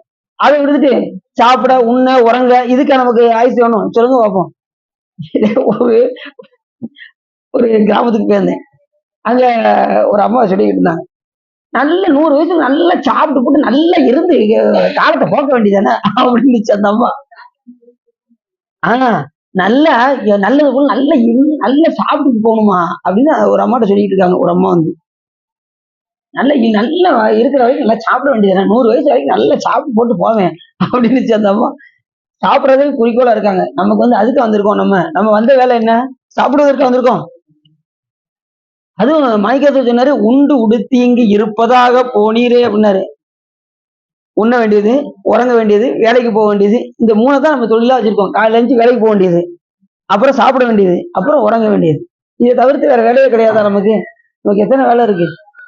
தவம் இருக்கு, ஜபம் இருக்கு, தியானம் இருக்கு, பூசை இருக்கு, பிரயாணம் இருக்கு, அனுஷ்டானம் இருக்கு, மலர் கட்டுவது இருக்கு, திருப்பணிகள் எத்தனை இருக்கு, உழவார பணி இருக்கு, எத்தனையோ பணிகளுக்கு நடுவில் நம்ம என்ன செய்யறோம், மற்ற வேலைகள்லாம் பார்த்துட்டு தான் இருக்கோம். எல்லா வேலைக்கும் நடுவுலையும் நம்ம பல வேலைகளை பார்த்துக்கிட்டு தான் இருக்கோம். அப்படி நமக்கு டைமே கிடையாது. நூல்கள் படிக்கிறதுக்கே நமக்கு நாள் பத்தாது. கற்கக்கூடிய நூல் பல, நம்ம கற்கக்கூடிய நாள்களோ வெகு வெகு சில. 100 வயது இருந்து நம்ம படிச்சாலும் கூட நமக்கு நூல்கள் வந்து எக்கச்சக்கமா இருக்கு. சிவ நூல்கள் எண்ணற்ற நூல்கள் இருக்கு. அதை படிப்பதற்கு இந்த ஆயுசு பத்தாது. ஆனால் நம்ம புஸ்தகத்தை தொடுவோம்னு நினைக்கிறீங்க, புஸ்தகத்தை தொடும்போதுதான் அப்படின்னு புஸ்தகத்தை தொட்டாலே நம்ம வாழ்க்கை என்ன வந்துருது. சிவா, நீங்க சொற்பொழிவுல சொன்னீங்க, ஒரு அம்மா சொன்னாங்க, நீங்க சொற்பொழிவுல சொன்னீங்க படிக்கணும் அப்படின்னு. நான் வீட்டுல அவங்க சொல்லும் போது பாத்தீங்கன்னா எனக்கு சிரிப்பாவும் இருக்கு. ஒரு புஸ்தகத்தை தொட்டாலே உறக்கமா இருந்துச்சுவா, திறந்தே கொட்டாலி அப்படி விடுது பாத்துக்கோங்க அப்படின்னாங்க அவங்க. அதான் அது ஞான நூல்களை கற்காதவர்கள் அதை தொட்டாலே உறக்கம் வர்றவங்க ஞான நூல் கற்பதற்கு தகுதி இல்லாதவர்கள் அர்த்தம். அருநோய் பிணியாளன் ஆராய்ச்சினத்தன் இதுக்கு புஸ்தகத்தை தொடும்போது எனக்கு தலை வலிக்குங்க அப்படிங்காங்கல்ல, அவங்க எல்லாம் ஞான நூல் கற்பதற்கு லாய்க்கு இல்லாதவங்க அர்த்தம். அந்த புஸ்தகத்தை பத்தி ரொம்ப படிக்கணும்னு நினைக்கிறவங்க படிக்கும் போது உறக்கம் வருதுன்னு சொல்றாங்கல்ல, அவங்களும் லாய்க்கு இல்லாதவங்கன்னு அர்த்தம். அது என்ன செய்யணும்னா அதுல விருப்பத்தோடு படிக்கணும். ஞான நூல்கள் எல்லாம் கற்கும் போது, திருமுறைகள் பாடும் போது அதுல விருப்பம் அதிகமாக வந்து நம்ம பாடணும், ஆர்வம் குறையக்கூடாது. அப்படின்னா நீங்க ஞான நூல் கற்பதற்கு உங்களுக்கு தகுதி உண்டு. ஞான நூல் தன்னை ஓதுவித்தல், கேட்புவித்தல், தான் கேட்டல், ஈனமில்லா நட்பு அதனை சிந்தித்தல், இவை ஐந்தும் இறைவனை அடைவிக்கும் எளிஞான பூசை அப்படிங்கிறாரு. யாரு? சிவஞான சித்தியார் என்கின்ற நூல் நமக்கு சொல்லுது. இப்ப ஒரு சொற்பொழி பண்ணிட்டு அடியன் என்ன செய்யணுமா? நானும் என்ன செய்யணுமா? கேட்கணுமா? உங்களுக்கு சொல்லிட்டா மட்டும் அடியன் என்ன செய்யணும்? ஒரு ஆசிரியரிடம் கேட்கணும், அதை உங்களுக்கு சொல்லணும், அவர் ஞான நூல்களை ஓதணும், பிறரை ஓதி விற்கணும், கேட்கணும், பிறரை கேட்பு விற்கணும். இதெல்லாம் இப்ப நீங்க மட்டும் வராம கூட ஒரு ஆளை கூட்டு வந்தீங்கன்னு வச்சுக்கோங்க, உங்களுக்கு சிவபுண்ணியம். பிறரை கேட்பு விற்கிறீங்கல்ல, அது அது ஒரு சிவபூஜை. இப்ப ஜோதி மருத்துவ உங்களை கூட்டு வந்துட்டாங்களா, அப்ப இவங்களுக்கு சிவபுண்ணியம் ஆயிருச்சா? அதைத்தான் சொல்லிட்டு இருக்கேன். இப்போ உங்களை கூட்டு வந்திருக்காங்கல்ல, இங்க சொற்பொழிக்காங்க எப்படி இருக்கும் அப்படின்னு சொல்லி சொல்றாங்கல்ல, அப்ப இவங்களுக்கு சிவபுண்ணியம். நீங்க உங்க பிள்ளைய கூட்டு வந்தீங்கன்னா உங்களுக்கு சிவபுண்ணியம். இப்படி இப்படி ஒவ்வொருத்தரையா கூட்டு சிவபுண்ணியத்தை பெற வைத்தல். அதாவது ஞான நூதலை ஓதுவித்தல், ஓதுவித்தல், கேட்டல், கேட்புவித்தல், தான் கேட்டல், கேட்புவித்தல், தான் கேட்டல், ஈனமில்லா நற்புள்ளதனை சிந்தித்தல், இவை ஐந்தும் இறைவனை அடைவிக்கும் எளிமையான பூசை. புரிஞ்சுச்சா? எளிமையான சிவ பூஜை. பிறகு கேட்க வைக்கிறது என்ன இருக்கு? ஒரு ஆள் இங்க சொற்பொழி நடக்கு, கேளுங்க, முடிஞ்சு போச்சா? தானும் கேட்கணும், பிறரை கேட்க வைக்கவும் செய்யுது. இது ரெண்டுமே. அப்படி நாயனார் சாமிகிட்ட என்ன பண்ணாரு? அந்த செங்கல் அரிசி, செங்கீரை, மாவடு தனியும் கொண்டு போய் சாமிக்கு கொடுத்துட்டே இருக்கு. இப்ப என்ன ஆச்சு அப்படின்னா, வறுமை குன்றியது. உடனே கூலிக்கு வேலைக்கு சென்றார். அதில் வரக்கூடிய வருமானத்தை எடுத்துக்கொண்டு செந்நெல் அரிசி, செங்கீரை, மாவடுவை கொண்டு போய் சாமியிடம் கொடுத்தார், நிவேதனமாக கொடுத்தார். இவர் என்ன செய்யாரு? கார்நெல்லை விளைய வைத்து அதில் வரக்கூடியதை எடுத்து இவர் அவரும் வீட்டம்மாவும் சாப்பிட்டுக்கிட்டே இருந்தாங்க. இவங்க கார்னர்லும் சாமிக்கு கொடுக்கக்கூடியது எல்லாமே உயர்ந்த பொருளாக வழங்கக்கூடிய செந்நெல் அரிசியை சாமிக்கு நிவேதனமாக கொடுத்தார். இது தொடர்ந்து நடந்து கொண்டே இருந்தது. இப்ப மறுபடியும் மேலும் மேலும் மேலும் மேலும் என்ன ஆயிடுச்சு? அப்படி வறுமை குன்ற ஆரம்பித்துக் கொண்டே இருந்தது. ரொம்ப உங்களுடைய நிலைமை ரொம்ப இதாயிருச்சு. அப்ப ஒரு நாள் சாமிக்கு செங்கீரை மாவடும் எடுத்து சாமிக்கு கொண்டு சென்றோம். ரொம்ப வறுமை வந்த காலத்துல இவங்களுக்கு என்ன ஆயிடுச்சு? 4 நாள் பட்டி இருக்க வேண்டிய சூழ்நிலை வந்துருச்சு. ஆனா எந்த நிலையிலும் என்ன செஞ்சாங்க? பட்டினி கிடந்து கூட சாமிக்கு அந்த நிவேதனத்தை கொடுக்கணும் என்று நினைத்தார்கள். இப்ப நாம ஒரு நாள் பட்டினி இருந்தோம்னா சாமிக்கு நிவேதனம் கொடுக்கணும், நானே பட்டினி உனக்கு வேறையா அப்படின்னு என்ன செய்வோம்? சாமிட்டே சொல்லல, நானே 2 நாள பட்டினி, சாமி உனக்கு அவ்வளவுதான் அப்படின்னு என்ன செய்வோம்? சாமிக்கே சாப்பாடு இல்லாம வைக்கணும். அப்படின்லாம் நம்ம இருப்போம். ஆனா அப்படியே பாத்தீங்கன்னா ஒவ்வொரு நாயனார் வரலாறுலையும் பாத்தீங்கன்னா அவங்க பட்டினி கிடந்து அடியார்களுக்கு அன்னம் பழிச்சிருக்காங்க. தாம் பட்டினி கிடந்து கூட அடியார்களுக்கு அன்னம் பழிச்சிருக்காங்க. இளையான்குடி மாறனாயினார்ல அவங்க 4 நாள் பட்டினி. இளையான்குடி மாறனாயினார்ல 4 நாள் பட்டினி. இரவு நேரத்துல சாமி வராது. அந்த நேரத்துல மழை சோன்னு பெய்யுது. சாமி அந்த நேரத்துல வயிற்று ரொம்ப பசியா இருக்கு, ஏதாவது குடும்பம் அப்படின்னு சொல்லி கேட்கிறாரு. அப்ப சாமி என்ன பண்ணாரு? ஆனா அந்த அம்மா ரொம்ப உஷாரு. யாரு? இளையான்குடி மாறனாயருடைய அந்த அம்மா, வீட்டம்மா, எந்த சாமியாவது இப்படி பொழுதுல வருமா? முதல் அவங்க ரொம்ப யோசிச்சாங்க. கண்டிப்பா வந்திருக்கிறது டெஃபினெட்லி சிவபெருமான் தான் அப்படின்னு முடிவு பண்ணிட்டாங்க. அவங்க அந்த நேரத்துல இவங்க என்ன பண்ணாங்க? டக்குன்னு உங்களுக்கு யோசனை வந்து, நீங்க காலையில போய் முடைநெல்ல போய் விதைச்சிட்டு வந்தீங்களா, அதை போய் எடுத்து வாரி வாருங்கள் அப்படின்னாங்க. உடனே அவர் என்ன பண்ணாரு? அந்த இருட்டு அந்த காலத்துல எல்லாம் இது கிடையாது, வெளிச்சம் கிடையாது, லைட்டு கிடையாது. லைட் எல்லாம் இப்போ வந்தது. அந்த காலத்துல விளக்கு வச்சுட்டு தான் இது செய்வாங்க. இப்ப விளக்கு வச்சுட்டு போனாலும் மழை வேற பெய்யுது, விளக்கு அணைஞ்சிரும். இவர் என்ன பண்ணாராம்? இடி மின்னல் வெட்டும் பாருங்க, அந்த மின்னல் வெளிச்சத்திலேயே போனாராம். காலையில வச்சு முளைநெல்ல எடுக்க போனா அங்க எப்படி தெரியுமா இருந்துச்சு? மழையில நனைஞ்சு காலையில வச்சுட்டு வந்தது, சாயங்காலம் எப்படி இருந்தது? இரவு பொழுது அப்படியே அது மிதந்து அப்படி மேல மிதந்து இருந்துச்சான் அந்த முளைநெல். அதை அப்படியே வாரி கொண்டு மனைவிட கொண்டு கொடுத்தாரு. அந்த அம்மா என்ன பண்ணாங்க? நல்லா அதை கொண்டு சமையல் சமைச்சு, இப்ப அடியார்களுக்கு எல்லாம் எப்படி உணவு வைக்கணும்னா அறுசுவை உணவு வைக்கணும். அடியாருக்கு வச்சா இந்த மதிய உணவு வைக்கிறோம் பார்த்தீங்களா, அதுல அறுசுவை உணவு வந்துடும். இனிப்பு, உரப்பு, கார்ப்பு, உப்பு, துவர்ப்பு, கசப்பு, இந்த அறுசுவை உணவு அடியார்களுக்கு கொடுக்கும். கொண்டு வந்து மனை புகுந்து குழாவு பாதம் விலக்கி மண்டு காதலின் ஆதரித்திடை அர்ச்சனை செய்த பின் உண்டினாலு விதத்திலாறு சுவை திறத்தில் அண்டர் நாயகர் தொண்டர் இச்சையில் அமுது செய்ய அளித்துள்ளார் என்று சொல்வதற்கிணங்க எப்படி கொடுக்கணுமா? அறுசுவை உணவு கொடுக்கணுமா? 6 சுவை உடைய உணவு. இப்ப 6 சுவையில நீங்க 4 சுவை கொடுத்துருவீங்க. அடியார்களுக்கு நீங்க 4 சுவை கொடுத்துருவீங்க. என்ன சுவை கொடுத்துருவீங்க? இனிப்பு கொடுத்துருவீங்க. முதல்ல ஏதாவது இனிப்பு வச்சிருவீங்க, அப்புறம் உப்பு வச்சிருவீங்க, உரப்பு வச்சிருவீங்க. ஏன்னா குழம்பு எப்பயுமே நாங்க வழக்கம் போல கொஞ்சம் ஏட்டியே போட்டுறது அப்படின்னு சொல்றது, உரப்ப ஏற்றி போட்டுருவீங்க. அடுத்து வேற என்ன கொடுப்பீங்க? பாயாசம் இனிப்பு கொடுத்துருவீங்க. உப்புக்கு வந்து அப்புறம் கொடுத்துறீங்க. 4 சுவை வந்துடும், 2 சுவை வராது, தோப்பும் கசப்பும் வராது. அதுக்கு நீங்க என்ன செய்வீங்க? அவ்வளவுதான், முடிஞ்சு போச்சு.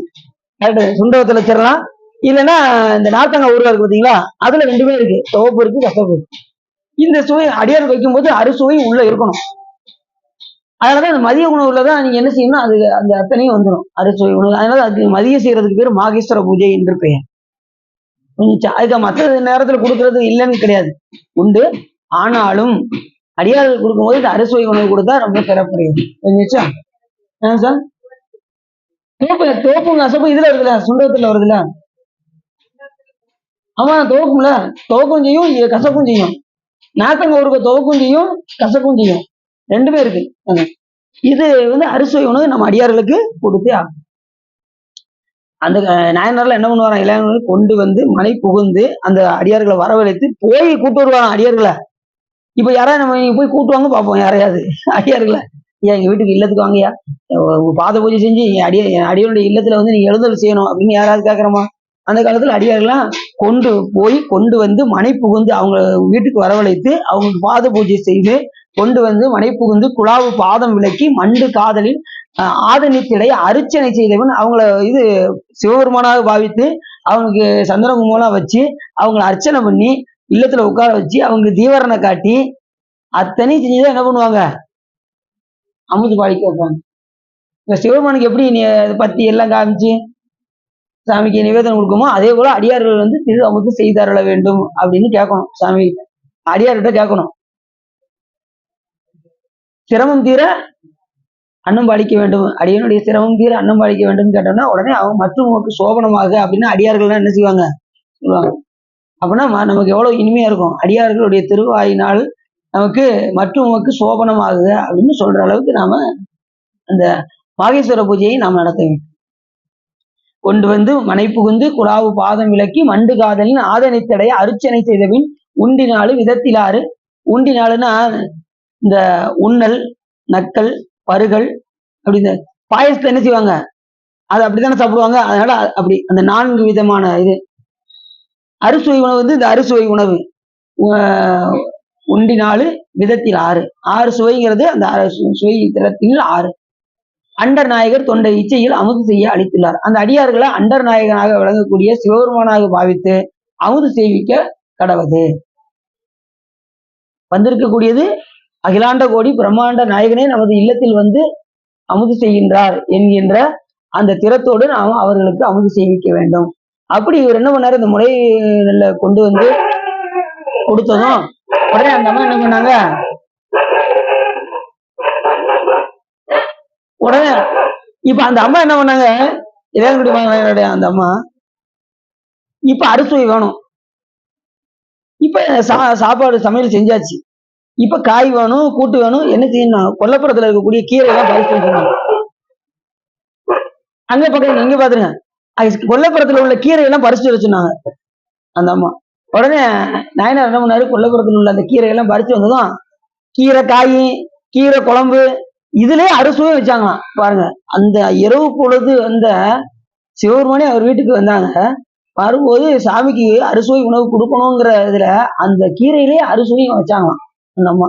அப்ப எப்படி வச்சிருப்பாங்க அது வந்து உடனே எழுத்தல் செய்ய வேண்டும் சொன்னதும் அடுத்த நிமிஷமே சாமி என்ன பண்ணாரு, கூரை வீடெல்லாம் காரை விடாக்கிட்டாரு அந்த இளையங்குடி மன்னன். அதே போல இப்ப வறுமை வந்த காலத்திலும் கூட அந்த பணியை விடாமல் செய்தார் ஐவாட்டாய் நாயனார்.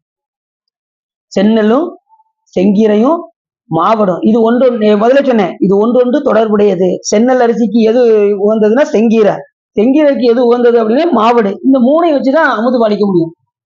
அதை சாமிக்கு நிவேதனமாக கொடுத்தார். இதெல்லாம் உயர்ந்த பொருட்கள். இப்ப நாமளும் சிவ பூஜை பண்றவங்க என்ன செய்யலாம்? செந்நெல் அரிசி வச்சு சாமிக்கு சமைச்சு கொடுக்கலாம். நாம வழக்கம் போல என்ன பண்ணுவோம்? அது ஒரு 100 ரூபா சொல்லுவாங்க. இப்ப கிலோ 100 ரூபா சொல்லுவாங்க. இது வந்து ஒரு 60 ரூபாயா? 60 ரூபா, 70 ரூபா, 70 ரூபா வரும். 70 ரூபா வரும். அது கூட ஒரு 30 ரூபா வரும். செந்நெல் அரிசி வந்து கொஞ்சம் நல்லா இருக்கும். உயர்ந்த தரமாக விளங்கக்கூடியது செந்நெல் அரிசி. கார்நெல்லுங்கிறது நம்ம சாப்பிடுற உணவு வந்து கார்நெல். அதை இவர் உட்கொண்டு சாமிக்கு என்ன பண்ணாரு? செந்நெல் அரிசியும் செங்கீரையும் மாவடையும் ரொம்ப வறுமை வந்துருச்சு. 4 நாளா ரொம்ப நிலை தடுமாறி ரொம்ப இதா இருந்தாரு.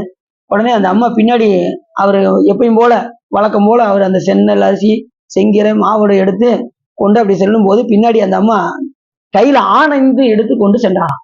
ஆணைந்துங்கிறது என்னது? பசுவு கொடுக்கக்கூடிய பஞ்சகவியத்தை அந்த பானையில் வைத்துக் கொண்டு ஒரு கையில அப்படி இடது கையில அப்படி குடத்தை வச்சுக்கிட்டு ஒரு கையை அப்படி மூடி மறைத்து கொண்டே போனாங்க. இப்படி மறைத்ததுனால அவருக்கு வாழ்வு கொடுத்த மாதிரி ஆயிடுச்சான். அதை சைக்கிளசாமி சொல்லும்போது அப்படி சொல்றாரு. யாரை காப்பாத்துறதுக்கு? நாயனாரை காப்பாற்றுவதற்காக இந்த அம்மா என்ன பண்ணாங்க? மறைத்து வைத்து, ஏன்னா ஒரு நாள் தவறாலும் உயிரை மாய்த்துக் கொள்வார் என்ற காரணத்தினால் இவர் என்ன பண்ணாங்க? அதை மறைத்து கொண்டு அது வெளியில நைவேத்தியம் கொடுக்கறதுலாம் வெளியில தெரியக்கூடாது. சாமி கொடுக்கக்கூடிய நைவேத்தியம் வெளியில தெரியக்கூடாது. அதனால அந்த அம்மா என்ன பண்ணாங்க? மறைத்து வைத்துக் கொண்டு, அது மாதிரி சாமி கொடுக்கக்கூடிய நைவேத்தியம் பண்ணும்போது யாரும் என்ன செய்யக்கூடாது? பார்க்கக்கூடாது. இப்ப நம்ம திரை போட்டு நம்ம சாமிக்கு நைவேத்தியம் கொடுக்கோம்ல, அந்நேரம் இப்படி எட்டி எட்டி உள்ள போய் பார்க்கக்கூடாது. பார்த்தா குற்றம் ஆயிடும். புரியுது அவங்களுக்கு? அதுக்குதான் திரையை நல்லா மூடிடுறது அந்த நைவேத்தியம் கொடுக்கும்போது. ஆனா வழக்கம் போல வெளியில கொடுக்கும்போது நீங்க பாத்துறீங்க, அது வேற விஷயம். ஆனாலும் சிவபெருமான் கொடுக்கும்போது நம்ம வேற எதுக்கும் எங்கேயா பாத்துறோம். அது அந்த நேரத்துல பார்க்கக்கூடாது. நிவேதனம் கொடுக்கும்போது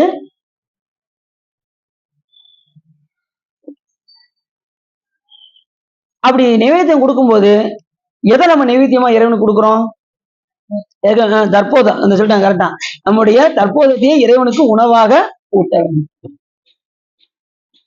பூக்கள் சாமிக்கு எதுக்கு சாத்துறோம்? பூக்கள் எதுக்கு சாமிக்கு சாத்துறோம்? போன சொற்பொழிவுக்கு முந்தின சொற்பொழிவுல உங்களுக்கு சொன்னேன். கண்ணப்பனார் வரலாறு சொல்லும் போது சொன்னேன் உங்ககிட்ட. நம்முடைய தீய குணங்களை, காமம், லோபம், மதம், ஆச்சரியம் என்கின்ற தீய குணங்களை இறைவனுக்கு எண்மலராக சாத்துகின்றோம். புரியுது உங்களுக்கு? நம்முடைய கெட்ட குணங்களை மலரினால் அச்சித்து அதை வந்து சாமிகிட்ட கொடுத்தோம்.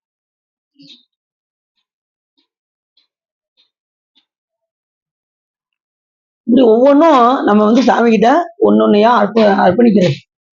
நம்மளுடைய தற்போதம், தீய குணங்கள், அதுக்கப்புறம் நம்மளுடைய கடைசி இருக்கக்கூடிய நம்மளுடைய தவம், ஜபம், தியானம், கர்ம பலன்கள், நன்மை, தீமை எல்லாத்தையும் கொண்டு போய் சாமிகிட்ட ஒப்படைச்சிடும். எதையுமே நம்ம வச்சிருக்கவே கூடாது. அன்னன்னைக்கு வரும்போது அன்னன்னைக்கு சாமிகிட்ட டிரான்ஸ்பர் பண்ணிக்கிட்டே இருக்கணும். அப்பாட ஃப்ரீயா வரணும். நீங்க வந்து எல்லாத்தையும் கொடுத்தீங்கன்னா நீங்க ஃப்ரீயா வருவீங்க. நீங்க எல்லாமே நீங்களே வச்சுக்கிட்டீங்கன்னா என்ன ஆயிரும் அப்படின்னா, உங்களுக்கு பாரம் ரொம்ப கூடிரும்.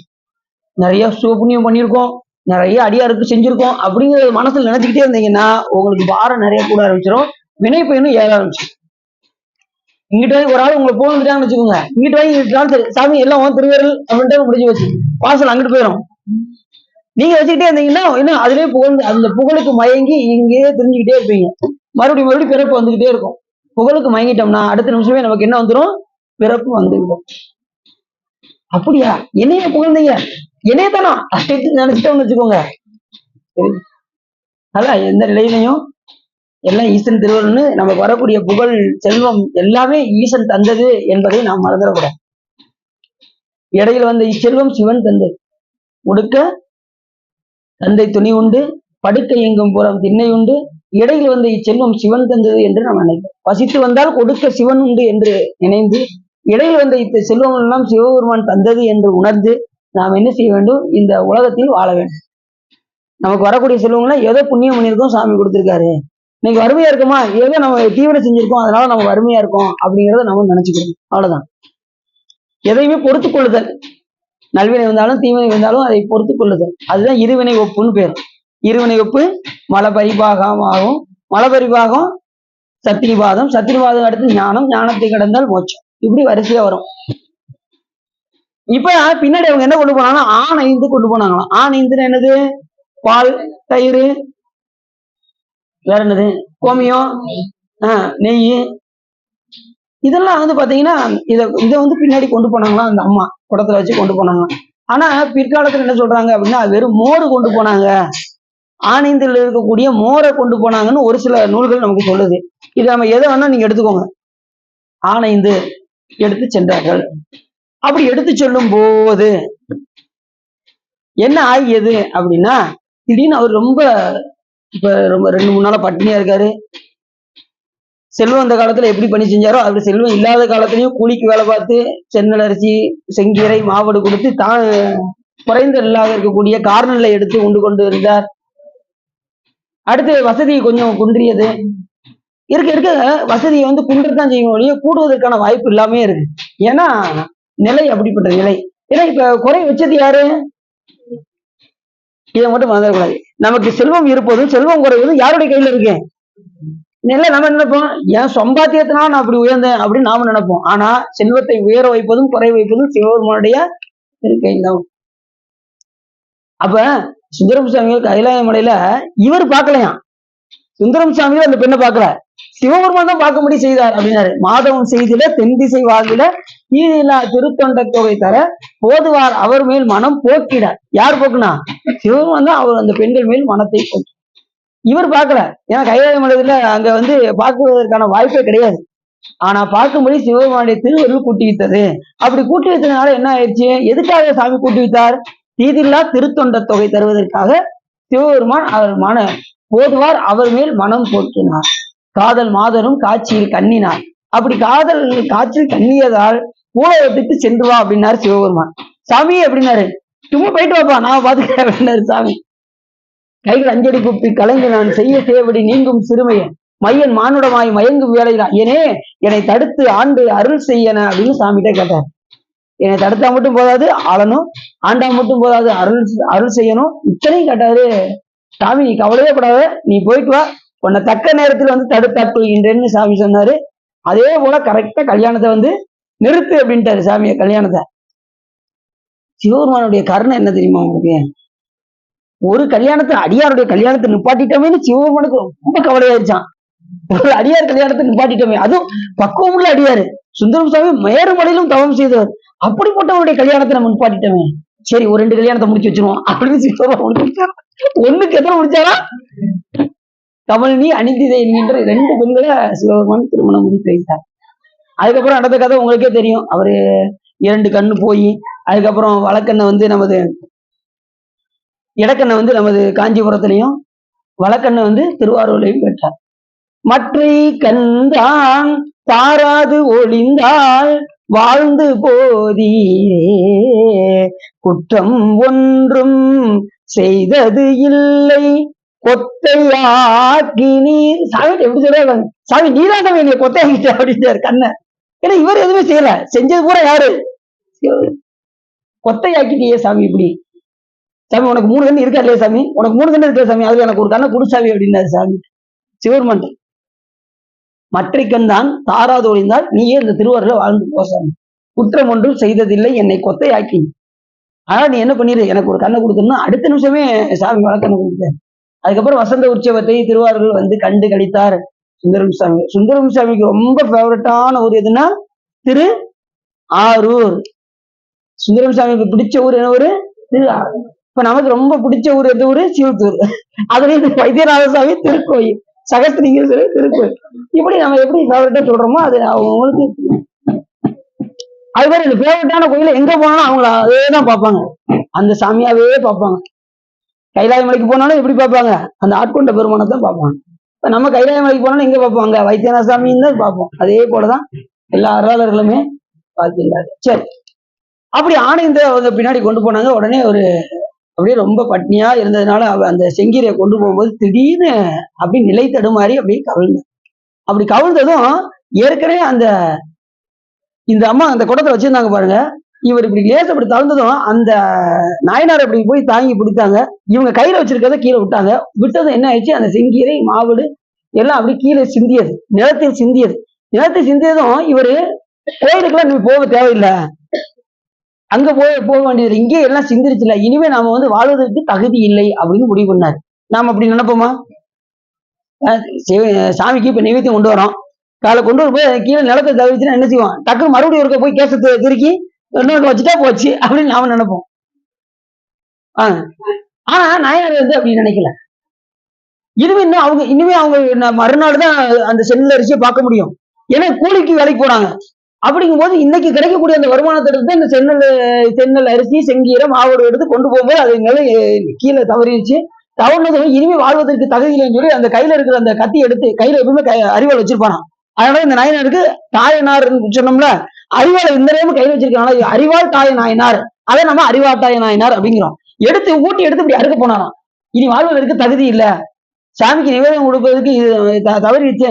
இது சாமி எங்கும் இருப்பது உண்மையானார் இந்த இடத்துல இந்த நைவேத்தியத்தை ஏற்றுக்கொள்ள வேண்டும், இல்லைன்னா என்னுடைய ஊட்டியை அறுத்துக் கொள்கின்றேன் என்று சொல்லி உடனே ஊட்டி அறுக்க போனாரு. உடனே சாமி கையை இப்படி தடுத்து நிப்பாட்டிட்டாராம். அவன் பார்வதி கையை பிடிச்சிட்டு சாமி விட அவர் அறுக்க விடாம சாமி தடுத்தானா. இப்ப நீ கவலைப்படாதப்ப அந்த மாவடு வந்து நறுக்கு அந்த சவுண்ட் வந்து விடன்னு தடுச்சான் அந்த சாமி. இப்ப நான் உன்னுடைய உணவை வந்து நான் ஏற்றுக்கொண்டேன். ஏன்னா எல்லா இடத்துலயும் சாமி வியாபிச்சிருக்காரு. சாமி இல்லாத இடம் இருக்கா? கோயில்ல இருக்காரா? இல்ல. அவர் நிலத்திலையும் இருக்காரு, நீர்ல இருக்காரு, காட்டுலயும் இருக்காரு. எல்லா இடத்துலையும் விளங்கி தோன்றுகின்ற காரணத்தினால், அவரு மண்ணுல வீழ்ந்த காரணத்தினால் அந்த மண்ணுக்குள்ள இருந்து சாமி அந்த கடிச்சு சவுண்ட் கேட்டதான். மாவடுவ விடல் விடல் விடல்னு கடிச்சான். அது அப்படி சேக்கிலாசாமி சொல்றாரு, விடல் விடல் 2 தடவை சொல்லி இப்ப நான் உன்னுடைய நைவேத்தியத்தை நான் ஏற்றுக்கொண்டேன் அப்படின்னு சொன்னதும் உடனே அதுக்கப்புறம் தான் நாயனாரு நிலைக்கு வருவார். உடனே சாமி வந்து அவர் கையை பிடிச்சு சாமி கையை பிடிச்சு தடுத்தது இன்னொரு நாயனார் யாருன்னு சொல்லுங்க பார்ப்போம்.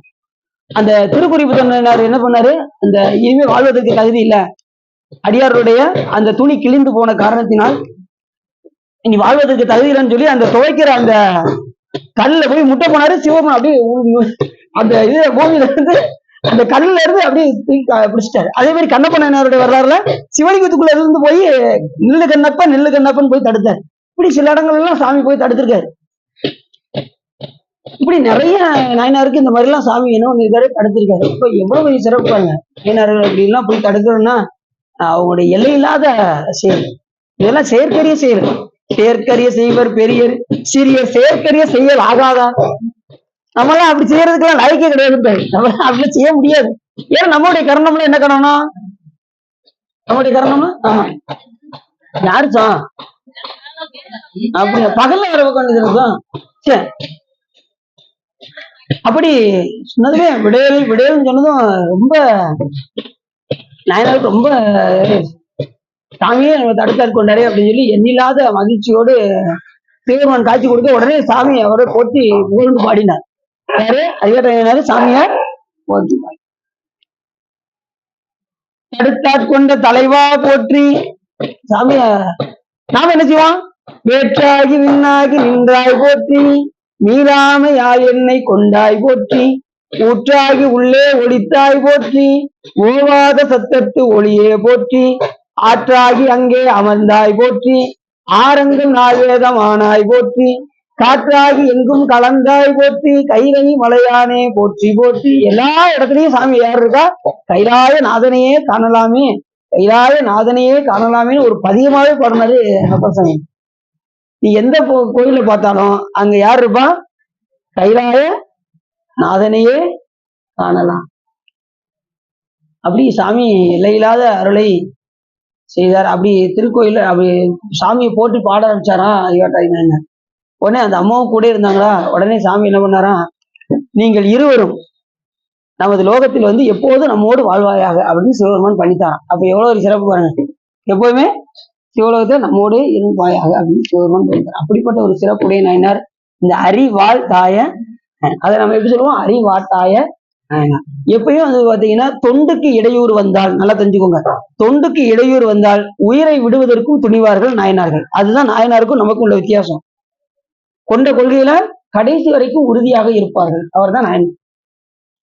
நாம என்ன செய்வோம்? கொஞ்ச நேரம் கழிச்சு நீங்க ஏதாவது இப்போ ஒரு ஏதாவது கொண்டு வந்தோம்னு வச்சுக்கோங்களேன், இன்னைக்கு இல்லைன்னா நாளைக்கு செஞ்சுக்கிடுவோம் அப்படிங்கிற உரைப்புல என்ன செஞ்சிருவோம், இன்னைக்கு செய்ய முடியல நாளைக்கு செஞ்சிருவோம்னு போயிடுவோம். ஆனா நாயனார்கள் அப்படி செய்ய மாட்டாங்க. அந்த கடைசி வரைக்கும் அந்த கொண்ட கொள்கையில் உறுதியாக இருப்பார்கள் நாயனார். நாயன்மாருடைய சிறப்பு அதுதான். செயற்கரிய செய்வ பெரியர், நம்மள செயற்கரிய செய்ய லாகாத சிறியர். அந்த தொண்டு முட்டுப்பட்டதுன்னா உயிரை, இப்ப உயிரை விட நல்லா தெரிஞ்சுக்கோங்க. உயிரை இங்க கொஞ்சம் கவனமா கேளுங்க சார், விட மாட்டாங்க. சரி, இப்ப கொஞ்சம் கொஞ்சம் கவனமா கேளுங்க. உயிர் இப்ப ஊட்டி அறுக்க போனாரு. இப்ப ஊட்டி அறுக்க போனா அது தற்கொலையா, தற்கொலை இல்லையா? அப்படி செய்யலாமா? நமக்கு அது நூல் தவறுன்னு சொல்லுது. இப்ப ஊட்டி அறுக்க போனது தற்கொலை தானே? அப்படி செய்யலாமா? செய்யக்கூடாது. ஏற்கனவே அருணைநாதர் போய் விழுவ போனாரு, தற்கொலை பண்ண போனாரு. முருகப்பெருமான் அவர் போய் தடுத்தார் கொண்டாரு. தற்கொலை பண்ணா என்னதான் பிறப்பாங்க? பேயாக பிறப்பாங்க, பேயாக பிறப்பாங்க. ஆனா நாயனார்கள் நாயனார்களுடைய செயலுக்கு எப்படின்னா, நமக்கு உலகறம் நமக்கு பொருந்தாது. நல்லா தெரிஞ்சுக்கோங்க. உலகறத்துக்கும் நமக்கும் வெகு தொலைவு. உலகறத்தை நோக்கி நாம கிடையாது. நல்லா தெரியும். நம்மளுடைய அறம் சிவ அறங்கள், சிவ நல்வினை, சிவ அறங்கள். அதாவது மற்றதெல்லாம் சிவ அபராதமாக ஆகும். நம்ம சிவ புண்ணியங்கள் புறமே சிவபெருமானை நோக்கி செய்த தவங்கள் எல்லாம் சிவ புண்ணியமாகும். மாற்றி செய்தால் சிவ அபராதமாக ஆகும். அப்ப நாயனார்கள் இவங்க எதை நோக்கி போனாங்க? சிவத்தை நோக்கி போன காரணத்தினால் அதுல அவங்க உயிரை விட துணிந்தார்கள்னா அது தற்கொலைக்கு சமம் ஆகாது. ஏன்னா நோக்கம் எதுல இருக்கு? சிவபெருமானை நோக்கி இருக்கின்ற காரணத்தினால் இது சிவ புண்ணியமாகத்தான் ஆகுமே தவிர சிவ அபராதமாக ஆகாது. புரிஞ்சுச்சு அவங்களுக்கு? இப்ப அருணைநாதர் போய் உழவு போனாரு. உடனே சாமி போய் தடுத்தாட்கொண்டார். தடுக்கும்போது என்ன சொன்னாரு? நான் செய்த பிழையே கிடையாது, நான் செய்யாத தவறு கிடையாது, என்னை ஏன் சாமி தடுத்தீங்கன்னு சொன்னதும் உடனே நீ நிலை தருமாறிய காலத்திலும் கூட உன்னுடைய வழிபாடை நீ தொடர்ந்து செய்த காரணத்தினால் உன்னை தாங்க வேண்டிய சூழ்நிலை எனக்கு உருவாகியதுன்னாரு முருகப்பெருமான். புரிஞ்சுச்சு அவங்களுக்கு? இப்படி எல்லா நிலையிலையும் அது தடுத்தாட்கொள்ள காரணம் என்ன? அவங்க உயிரை விட துணிவார்கள். கொண்ட கொள்கையில உறுதி தவறிடுச்சுன்னா, அந்த நிலை தவறிடுச்சுன்னா நாம இனிமேல் லாய்க்கு கிடையாது அப்படின்னு என்ன பண்ணுவாங்க? அவங்க உயிரையும் விட துணிவார்கள். இப்ப நாம விட துணிவோமா? இப்ப தொடர்ந்து நம்ம திருக்கோயில் நான் போய்கிட்டே இருக்கேன். இன்னைக்கு ஒரு நாள் போக முடியல, நம்ம இறந்து போயிட முடியுமா? நாம அப்படி இறந்து போனா என்ன ஆகும்? நமக்கு பசுக்கரணங்கள் இருக்கு. பசுக்கரணங்கள் கொண்டு நம்ம இது இறந்துட்டோம் அப்படின்னா என்ன ஆயிரும்? மறுபடியும் நம்ம பேயா தான் அலையணும். ஆனா அருளாளர்கள் எப்படி பண்ணாங்க? அவங்க எல்லாம் பதிகரணமாக ஆகிவிட்டார்கள். சிவபுண்ணியம் செஞ்சு செஞ்சு செஞ்சு செஞ்சு அவங்க கரணங்கள் எல்லாம் எப்படி மாறிடுச்சு? ஜீவ கரணங்கள் எல்லாம் சிவகரணங்களாக மாறியது. அப்படி இருந்தாதான் ஊட்டியா இருக்க முடியும், கண்ணை தோண்டி கொடுக்க முடியும். கண்ணு அவங்க உடம்ப பார்க்க மாட்டாங்க. நாம உடம்பு ஏன் உடம்பு நம்ம சொல்லிக்கிட்டு இருக்கிறதுனால நமக்கு உடம்பு மேல பற்று அதிகமா இருக்கு. அதனால நம்ம செய்யறதெல்லாம் என்ன மாறிடும்? வினையாக மாறிடும். ஆனா அவங்க செய்யறதெல்லாம் எல்லாம் சிவத்தை நோக்கி செய்கின்ற காரணத்தினால் அவங்களுக்கு உடம்பா தெரியாது. உள்ளுக்குள்ள அவங்க சிவத்தை மட்டுமே பார்ப்பார்கள். சிவன் தெரிஞ்சதுன்னா உடம்பு தெரியாது, உடம்பு தெரிஞ்சதுன்னா சிவன் தெரியாது. புரியுது அவங்களுக்கு? அவங்க அருளாளர்கள் அவங்க என்ன அவங்க உடம்பாவே பார்க்கல. அவங்க முழுக்க சாமியைத்தான் பார்த்தாங்க. அதனால அவங்க எந்த செயல்னாலும் எளிமையா செஞ்சாங்க. நம்மளால செய்ய முடியாத செயலெல்லாம் அவர்கள் எளிமையாக செய்தார்கள். புரியுது அவங்களுக்கு? இப்படி அவங்க இப்போ ஒரு பொருளாகவே மதிக்க மாட்டாங்க உடம்ப. நாம ஏன் உடம்பு, ஏன் உடம்பு, ஏன் உடம்பு, இந்த உடம்பு என்னுடைய உடம்பு, ஏன் சொந்தம், ஏன் பந்தம், என்னுடைய வீடு. எத்தனை நாள் நம்ம என்னுடைய வீடுன்னு சொல்ல முடியும்? சொல்லுங்க பார்ப்போம். நம்ம இருக்கிற வரைக்கும் சொல்லிட்டு அப்புறம் காலத்துல டிக்கெட் வாங்கிட்டு போனதுக்கு அப்புறம் நம்ம வீடு சொல்லிட்டு இருக்க முடியுமா? அது இன்னொருவருடையதான் ஆகுது. அந்த இன்னொருவரும் அதை கரெக்டா காப்பாத்தினாங்கன்னா அந்த வீடை காப்பாற்ற முடியும். இல்லைன்னா என்ன ஆயிரும்? அவங்க விட்டுட்டு இன்னொரு ஆள் கொடுத்துட்டு போயிருவாங்க. இப்படிதான் நம்ம போய்கிட்டே இருப்போம். ரெண்டாவது ஒரு இடத்துல நிக்காது. ஏற்கனவே அவங்கள்ட்ட சொல்லியிருக்கேன்னு நினைக்கிறேன். நம்ம பாட்டு என் வீடுன்னு சொல்லிக்கிட்டே இருப்போம். இப்ப புதுசா ஒரு வீடு கட்டியிருந்தாரு. உள்ள வீடு குடி வரும்போது பள்ளி அங்கங்க தெரிஞ்சது. ஏற்கனவே அவங்கள்ட்ட சொல்லியிருக்கேன், இருந்தாலும் இன்னும் தெரியாதுன்னு தெரிஞ்சுக்கணும். பள்ளி அங்கங்க போய்கிட்டு இருக்கோம். இப்ப புதுசா குடி வரவங்க என்ன பண்ணுவாங்க? அந்த பள்ளி அடிக்க வச்சுக்குவாங்க. பள்ளி பாய்ச்சா போச்சுன்னு அங்க அடிக்க வச்சுக்குவாங்க. இல்ல அது இருந்துட்டு போகுது அப்படின்னு சொல்லுவாங்கல்ல. அது போல நம்ம ஆளுக்கு இங்க பட்டா போட்டுக்கிட்டு இது ஏன் இடம், ஓ இடம், கோர்ட்டுக்கு வா கேஸ் அப்படின்னு ஆளுக்கு சண்டை போட்டுக்கிட்டு இருப்பாங்க. சாமி பாப்பாரு, எத்தனை நாளா சொல்லுவேன், உன் உயிர் இருக்கிற வரைக்கும் சொல்லுவேன், போய்க்கு போ அப்படின்றது சாமி. அவங்களுக்கு நம்ம இருக்கிற வரைக்கும் தானே சொல்ல முடியும் ஏன் இடம், ஓ இடம்னு. அதுக்கப்புறம் போயாச்சுன்னா அது இன்னொரு. அது மாதிரி சாமி எவ்வளவு நாள் இருக்கணும் இருந்துட்டு வாப்பா, என் இடத்துல வந்துட்டு நீ எனக்கே பட்டா போட்டுக்கிட்டு இருக்கியாப்பா அப்படின்பாரு சாமி. அவர் இடத்துல நாம இருந்துகிட்டு நாம ஏன் இடம் சொல்லிக்கிட்டு இருக்கோம். சரி அப்படின்ட்டு சாமி என்ன செய்வாரு? சரி வச்சுக்க போ அப்படின்னு, எவ்வளவு நாள் சொல்லிக்க போ அப்படின்ட்டு சாமி விட்டுருவாரு. அது எல்லாம் இறைவன் தர வந்தது, இந்த வாழ்வு இறைவன் கொடுத்தது என்கின்ற நிலையோடு இந்த நாயனார்கள்லாம் செலுத்துகின்ற அன்பை எல்லாம் நாம் என்ன செய்யணும்? இந்த நாயனாருடைய வரலாறுல நீ கேட்டு கேட்டு கேட்டு இறைவன் மேல் கொஞ்சம் கொஞ்சமாக அன்பு செலுத்த வேண்டும். இப்ப நாயனாருடைய வரலாறு நம்ம ஏன் தெரிஞ்சுக்கிறோம்? அவங்க எப்படியெல்லாம் இறைவன் மேல அன்பு செலுத்துகின்றார்கள், நாம அதுல ஒரு துளியாவது அன்பு செலுத்த வேண்டாமா அப்படின்னு நம்ம யோசிக்கணும். அந்த கடமையில எப்படி அவங்க கரெக்டா இருக்காங்க, அதுல உயிரை விட துணிகின்றார்களே, அந்த அளவுக்கு இல்லாட்டனாலும் கூட நாம முடிந்த அளவு தினசரி ஏதாவது ஒன்றை தொடர்ந்து நாம் செய்ய வேண்டும் என்கின்ற உறுதிப்பாடு நமக்கு வரணும். பூக்கட்டினா தினசரி தொடர்ந்து பூக்கட்டணும். கோயிலுக்கு வந்தா தினசரி தொடர்ந்து கோயிலுக்கு வரணும். எது செஞ்சாலும் தொடர்ந்து செய்வதற்கு பேர் தான் தொண்டுன்னு பேரு. ஒரு நாள் முட்டுப்பட்டுருச்சுன்னா அதுக்கு பேரு தொண்டு கிடையாது. அப்படி முட்டு பெற வேண்டிய சூழ்நிலை வந்ததுன்னா அதை மனதுக்குள் செய்ய வேண்டும். ஒரு நாள் அதை வர முடியலன்னு வச்சுக்கோங்க, உங்களுக்கு திருக்கோயில வர முடியலன்னா நீ என்ன பண்ணுவீங்க, மனதில் கற்பித்துக் கொண்டு மனதினால் செய்ய வேண்டும். அந்த இதுக்கு தடை வந்துடக்கூடாது. பூ கட்டுறீங்கன்னா அந்த பூ கட்டுறதை தொடர்ந்து செஞ்சுக்கிட்டே இருக்கணும். ஒரு நாள் வெளியூர் போக வேண்டிய சூழ்நிலை வந்ததுன்னா அதை மனசுக்குள் செய்யணும். அதுல முட்டுப்பற்றக்கூடாது. எந்த நிலையிலையும் நாம் என்ன செய்யணும், தொடர்ந்து தொண்டு செய்து கொண்டே இருக்க வேண்டும். தொண்டு நம்மளை என்ன செய்யும், உயர்த்தும். தொண்டு செய்தால் மேல்நிலைக்கு உயர்த்தும். தொண்டு செய்யலை அப்படின்னா கீழ்நிலைக்கு. நம்ம மேல்நிலைக்கு போகணுமா கீழ்நிலைக்கு போகணுமா நாம தான் முடியும். இதே பார்த்தீங்கன்னா நான் 1950 அப்படின்னு இப்படி கீழே பார்த்தோம்னு வச்சுக்கோங்க, ஒரேடி கீழே வர வேண்டியதான். இப்ப நம்ம மேல் நோக்கி போய்கிட்டே இருக்கோம். நம்ம நிலை பூரா மேல் நோக்கி இனி எப்படி சாமி அடைவது, எப்படி திருமுறை பாடுவது, அடியாரோடு எப்படி கூடுவது, சிவபூஜை எப்படி செய்வது, இப்படியே போய்கிட்டே இருக்கணும். திரும்பி பார்த்துட்டா ஒரேடி கீழே சாக்கடை தான் இருக்கு, நேரம் வந்துட வேண்டியதான். அதனால நம்ம நிலையை நாம என்ன செய்யணும், உயர்த்தி கொண்டே போக வேண்டும். அதற்கு அடியாருடைய திருக்கூட்டத்தில் இருந்து வழிபாடு செய்ய வேண்டும். ரெண்டாவது, நாயனார்கள் மாதிரி நாம அவங்களாம் பாத்தீங்கன்னா உடனே எல்லாம் அவங்களுக்கு அன்பு வந்துடல. அவங்க பல்வேறு பிறவிகள் செய்த சிவபுண்ணியம் தான் அவங்களுக்கு உயிரையும் விட துணிந்தது. அவங்க ஒரு பிறவி 2 பிறவில கிடையாது. அவங்களாம் சாமி சித்தர்கள் என்று பெயர். நாயனார்கள் எப்படிப்பட்டவங்க, சாமி பண்டைய பிறவிகள் சிவபெருமானை வழிபாடு செய்து. இப்ப உதாரணத்துக்கு ஒன்று சொல்றேனே, இப்ப நீங்க பரீட்சைக்கு முன்னாடி படிச்சுக்கிட்டே இருப்பீங்க. கவனமா கேட்கறீங்களா? சரி, கவனமா கேட்கறீங்களா? பரீட்சைக்கு முன்னாடி நீங்க என்ன செய்வீங்க, வாத்தியார் பாடம் நடத்த படிச்சுக்கிட்டே இருப்பீங்க. அண்ணன் நீங்க மனப்பாடம் பண்ணிக்கிட்டே வருவீங்க. கடைசி பரீட்சை வருது, நீங்க என்ன பண்ணுவீங்க? இப்ப ஒருத்தவங்க கரெக்டா சொல்லுவாங்க, ஏற்கனவே படிச்ச விஷயத்த கடைசி பரீட்சை வரும்போது நீங்க அதை என்ன செய்வீங்க, ரிவிஷன் பண்ணுவீங்க. கடைசி பேர போகணும் 5 இலக்கணம் 5 இறைகள் அப்படின்னு டக்கு இது 5 அப்படின்னு டக்கு அப்படி மூடி வச்சுட்டு உடனே போய் என்ன செய்வீங்க, பரிச்சை போவீங்களா? அதே போல அந்த ரிவிஷனுக்காக வந்தவங்க அருளாளர். புரிஞ்சிச்சு அவங்களுக்கு?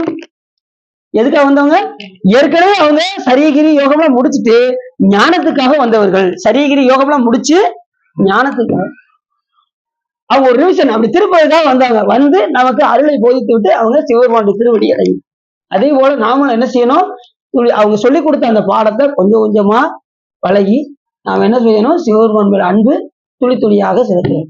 இந்த அன்பையெல்லாம் மொத்தமா சேகரிச்சு ஒரு நாள் பார்க்கும்போது சிவலிங்க மூத்தத்தை பார்த்தாலே நமக்கு என்ன வந்துடும், கண்கள்ல தார தாரையாக மாணிக்கவாச பெருமான் சொன்ன மாதிரி, வெள்ளந்தான் விரிசடையாய் விடையாய் இன்னொரு பெருமானே இதை கேட்டு வேட்ட நெஞ்சாய் பள்ளம்தான் உருகுணலின் கீழ்மேலாக பதைத்திருவும் அவர் இருக்கையனை ஆண்டாய்க்கு உள்ளம்தான் என்று உச்சியவும் நெஞ்சாய் உருகாதால் உடம்பெல்லாம் கண்ணாய் அண்ணா கல்லாம் கண் இணையும் மரமாம் தீவினை நிற்கே என்று சொல்வதற்கிறாங்க. அவர் என்ன பண்றாரு, சாமி எனக்கு கண்ணீரே வரமாட்டேங்க சாமி, ஏன் சாமி அப்படின்னாரு. யார்? மாணிக்கவாச பெருமான்.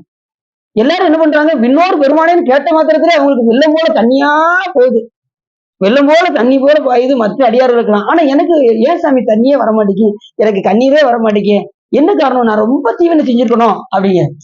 கல்லாம், எனக்கு நெஞ்சம் கல்லா இருக்கு, கண் இணையும் மரமாம் தீவினைன்னு இருக்கு, நான் ரொம்ப தீவினை செஞ்சிருக்கேன் உங்களுக்கு, அதனாலதான் எனக்கு கண்ணில் தண்ணியே வரமாட்டேங்க.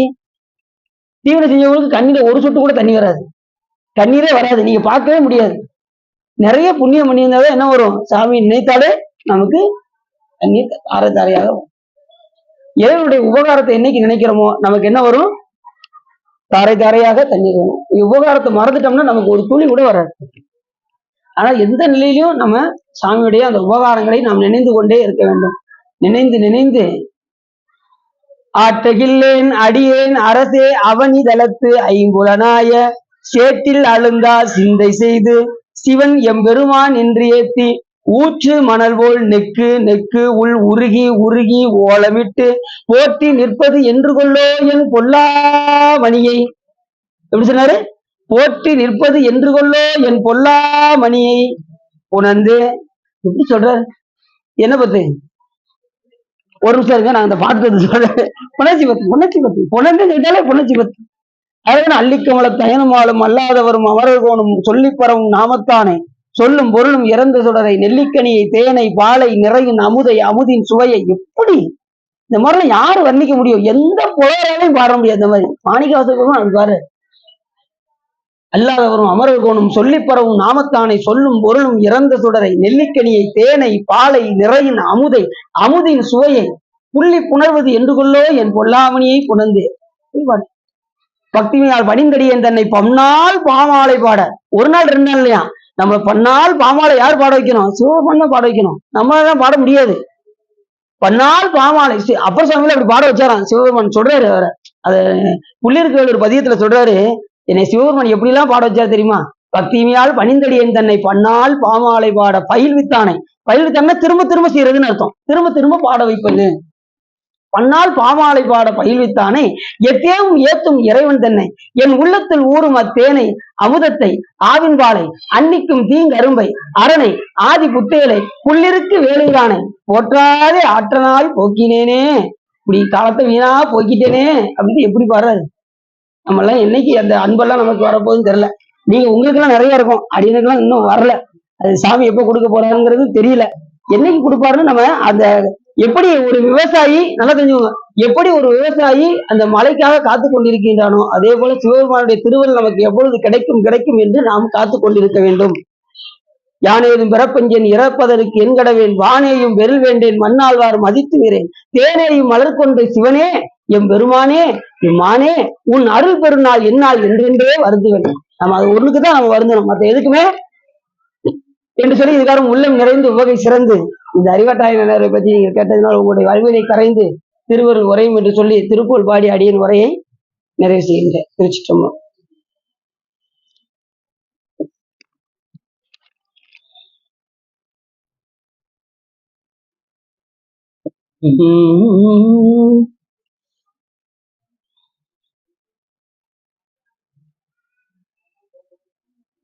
பக்தியானுனை பழகாலும் பற்றிய மாதிரு புகழ் பாடி முத்தனமாறனை பெருவாழ்வில் முக்திய சேர்வதற்கு அருள்வாயே உத்தமதானதர் குணநேயா ஒப்பிலமா மணிகிரிவாசா வித்தக ஞானதினி பாதா வெற்றிவேல் ஆயுத பெருமாளே வெற்றிவேல் ஆயுத பெருமாளே.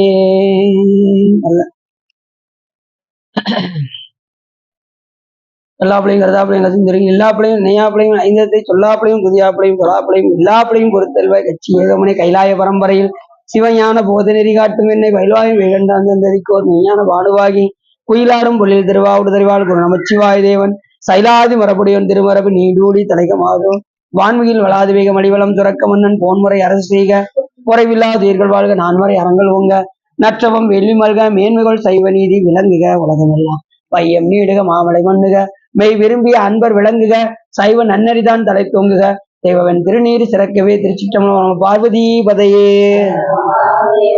நாடுடி சிவனே போற்றி. வேல் முருகனுக்கு. சிற்றம்பலம், தில்லையம்பலம், பொன்னம்பலம், அருணாச்சலம், ஏகாம்பரம்.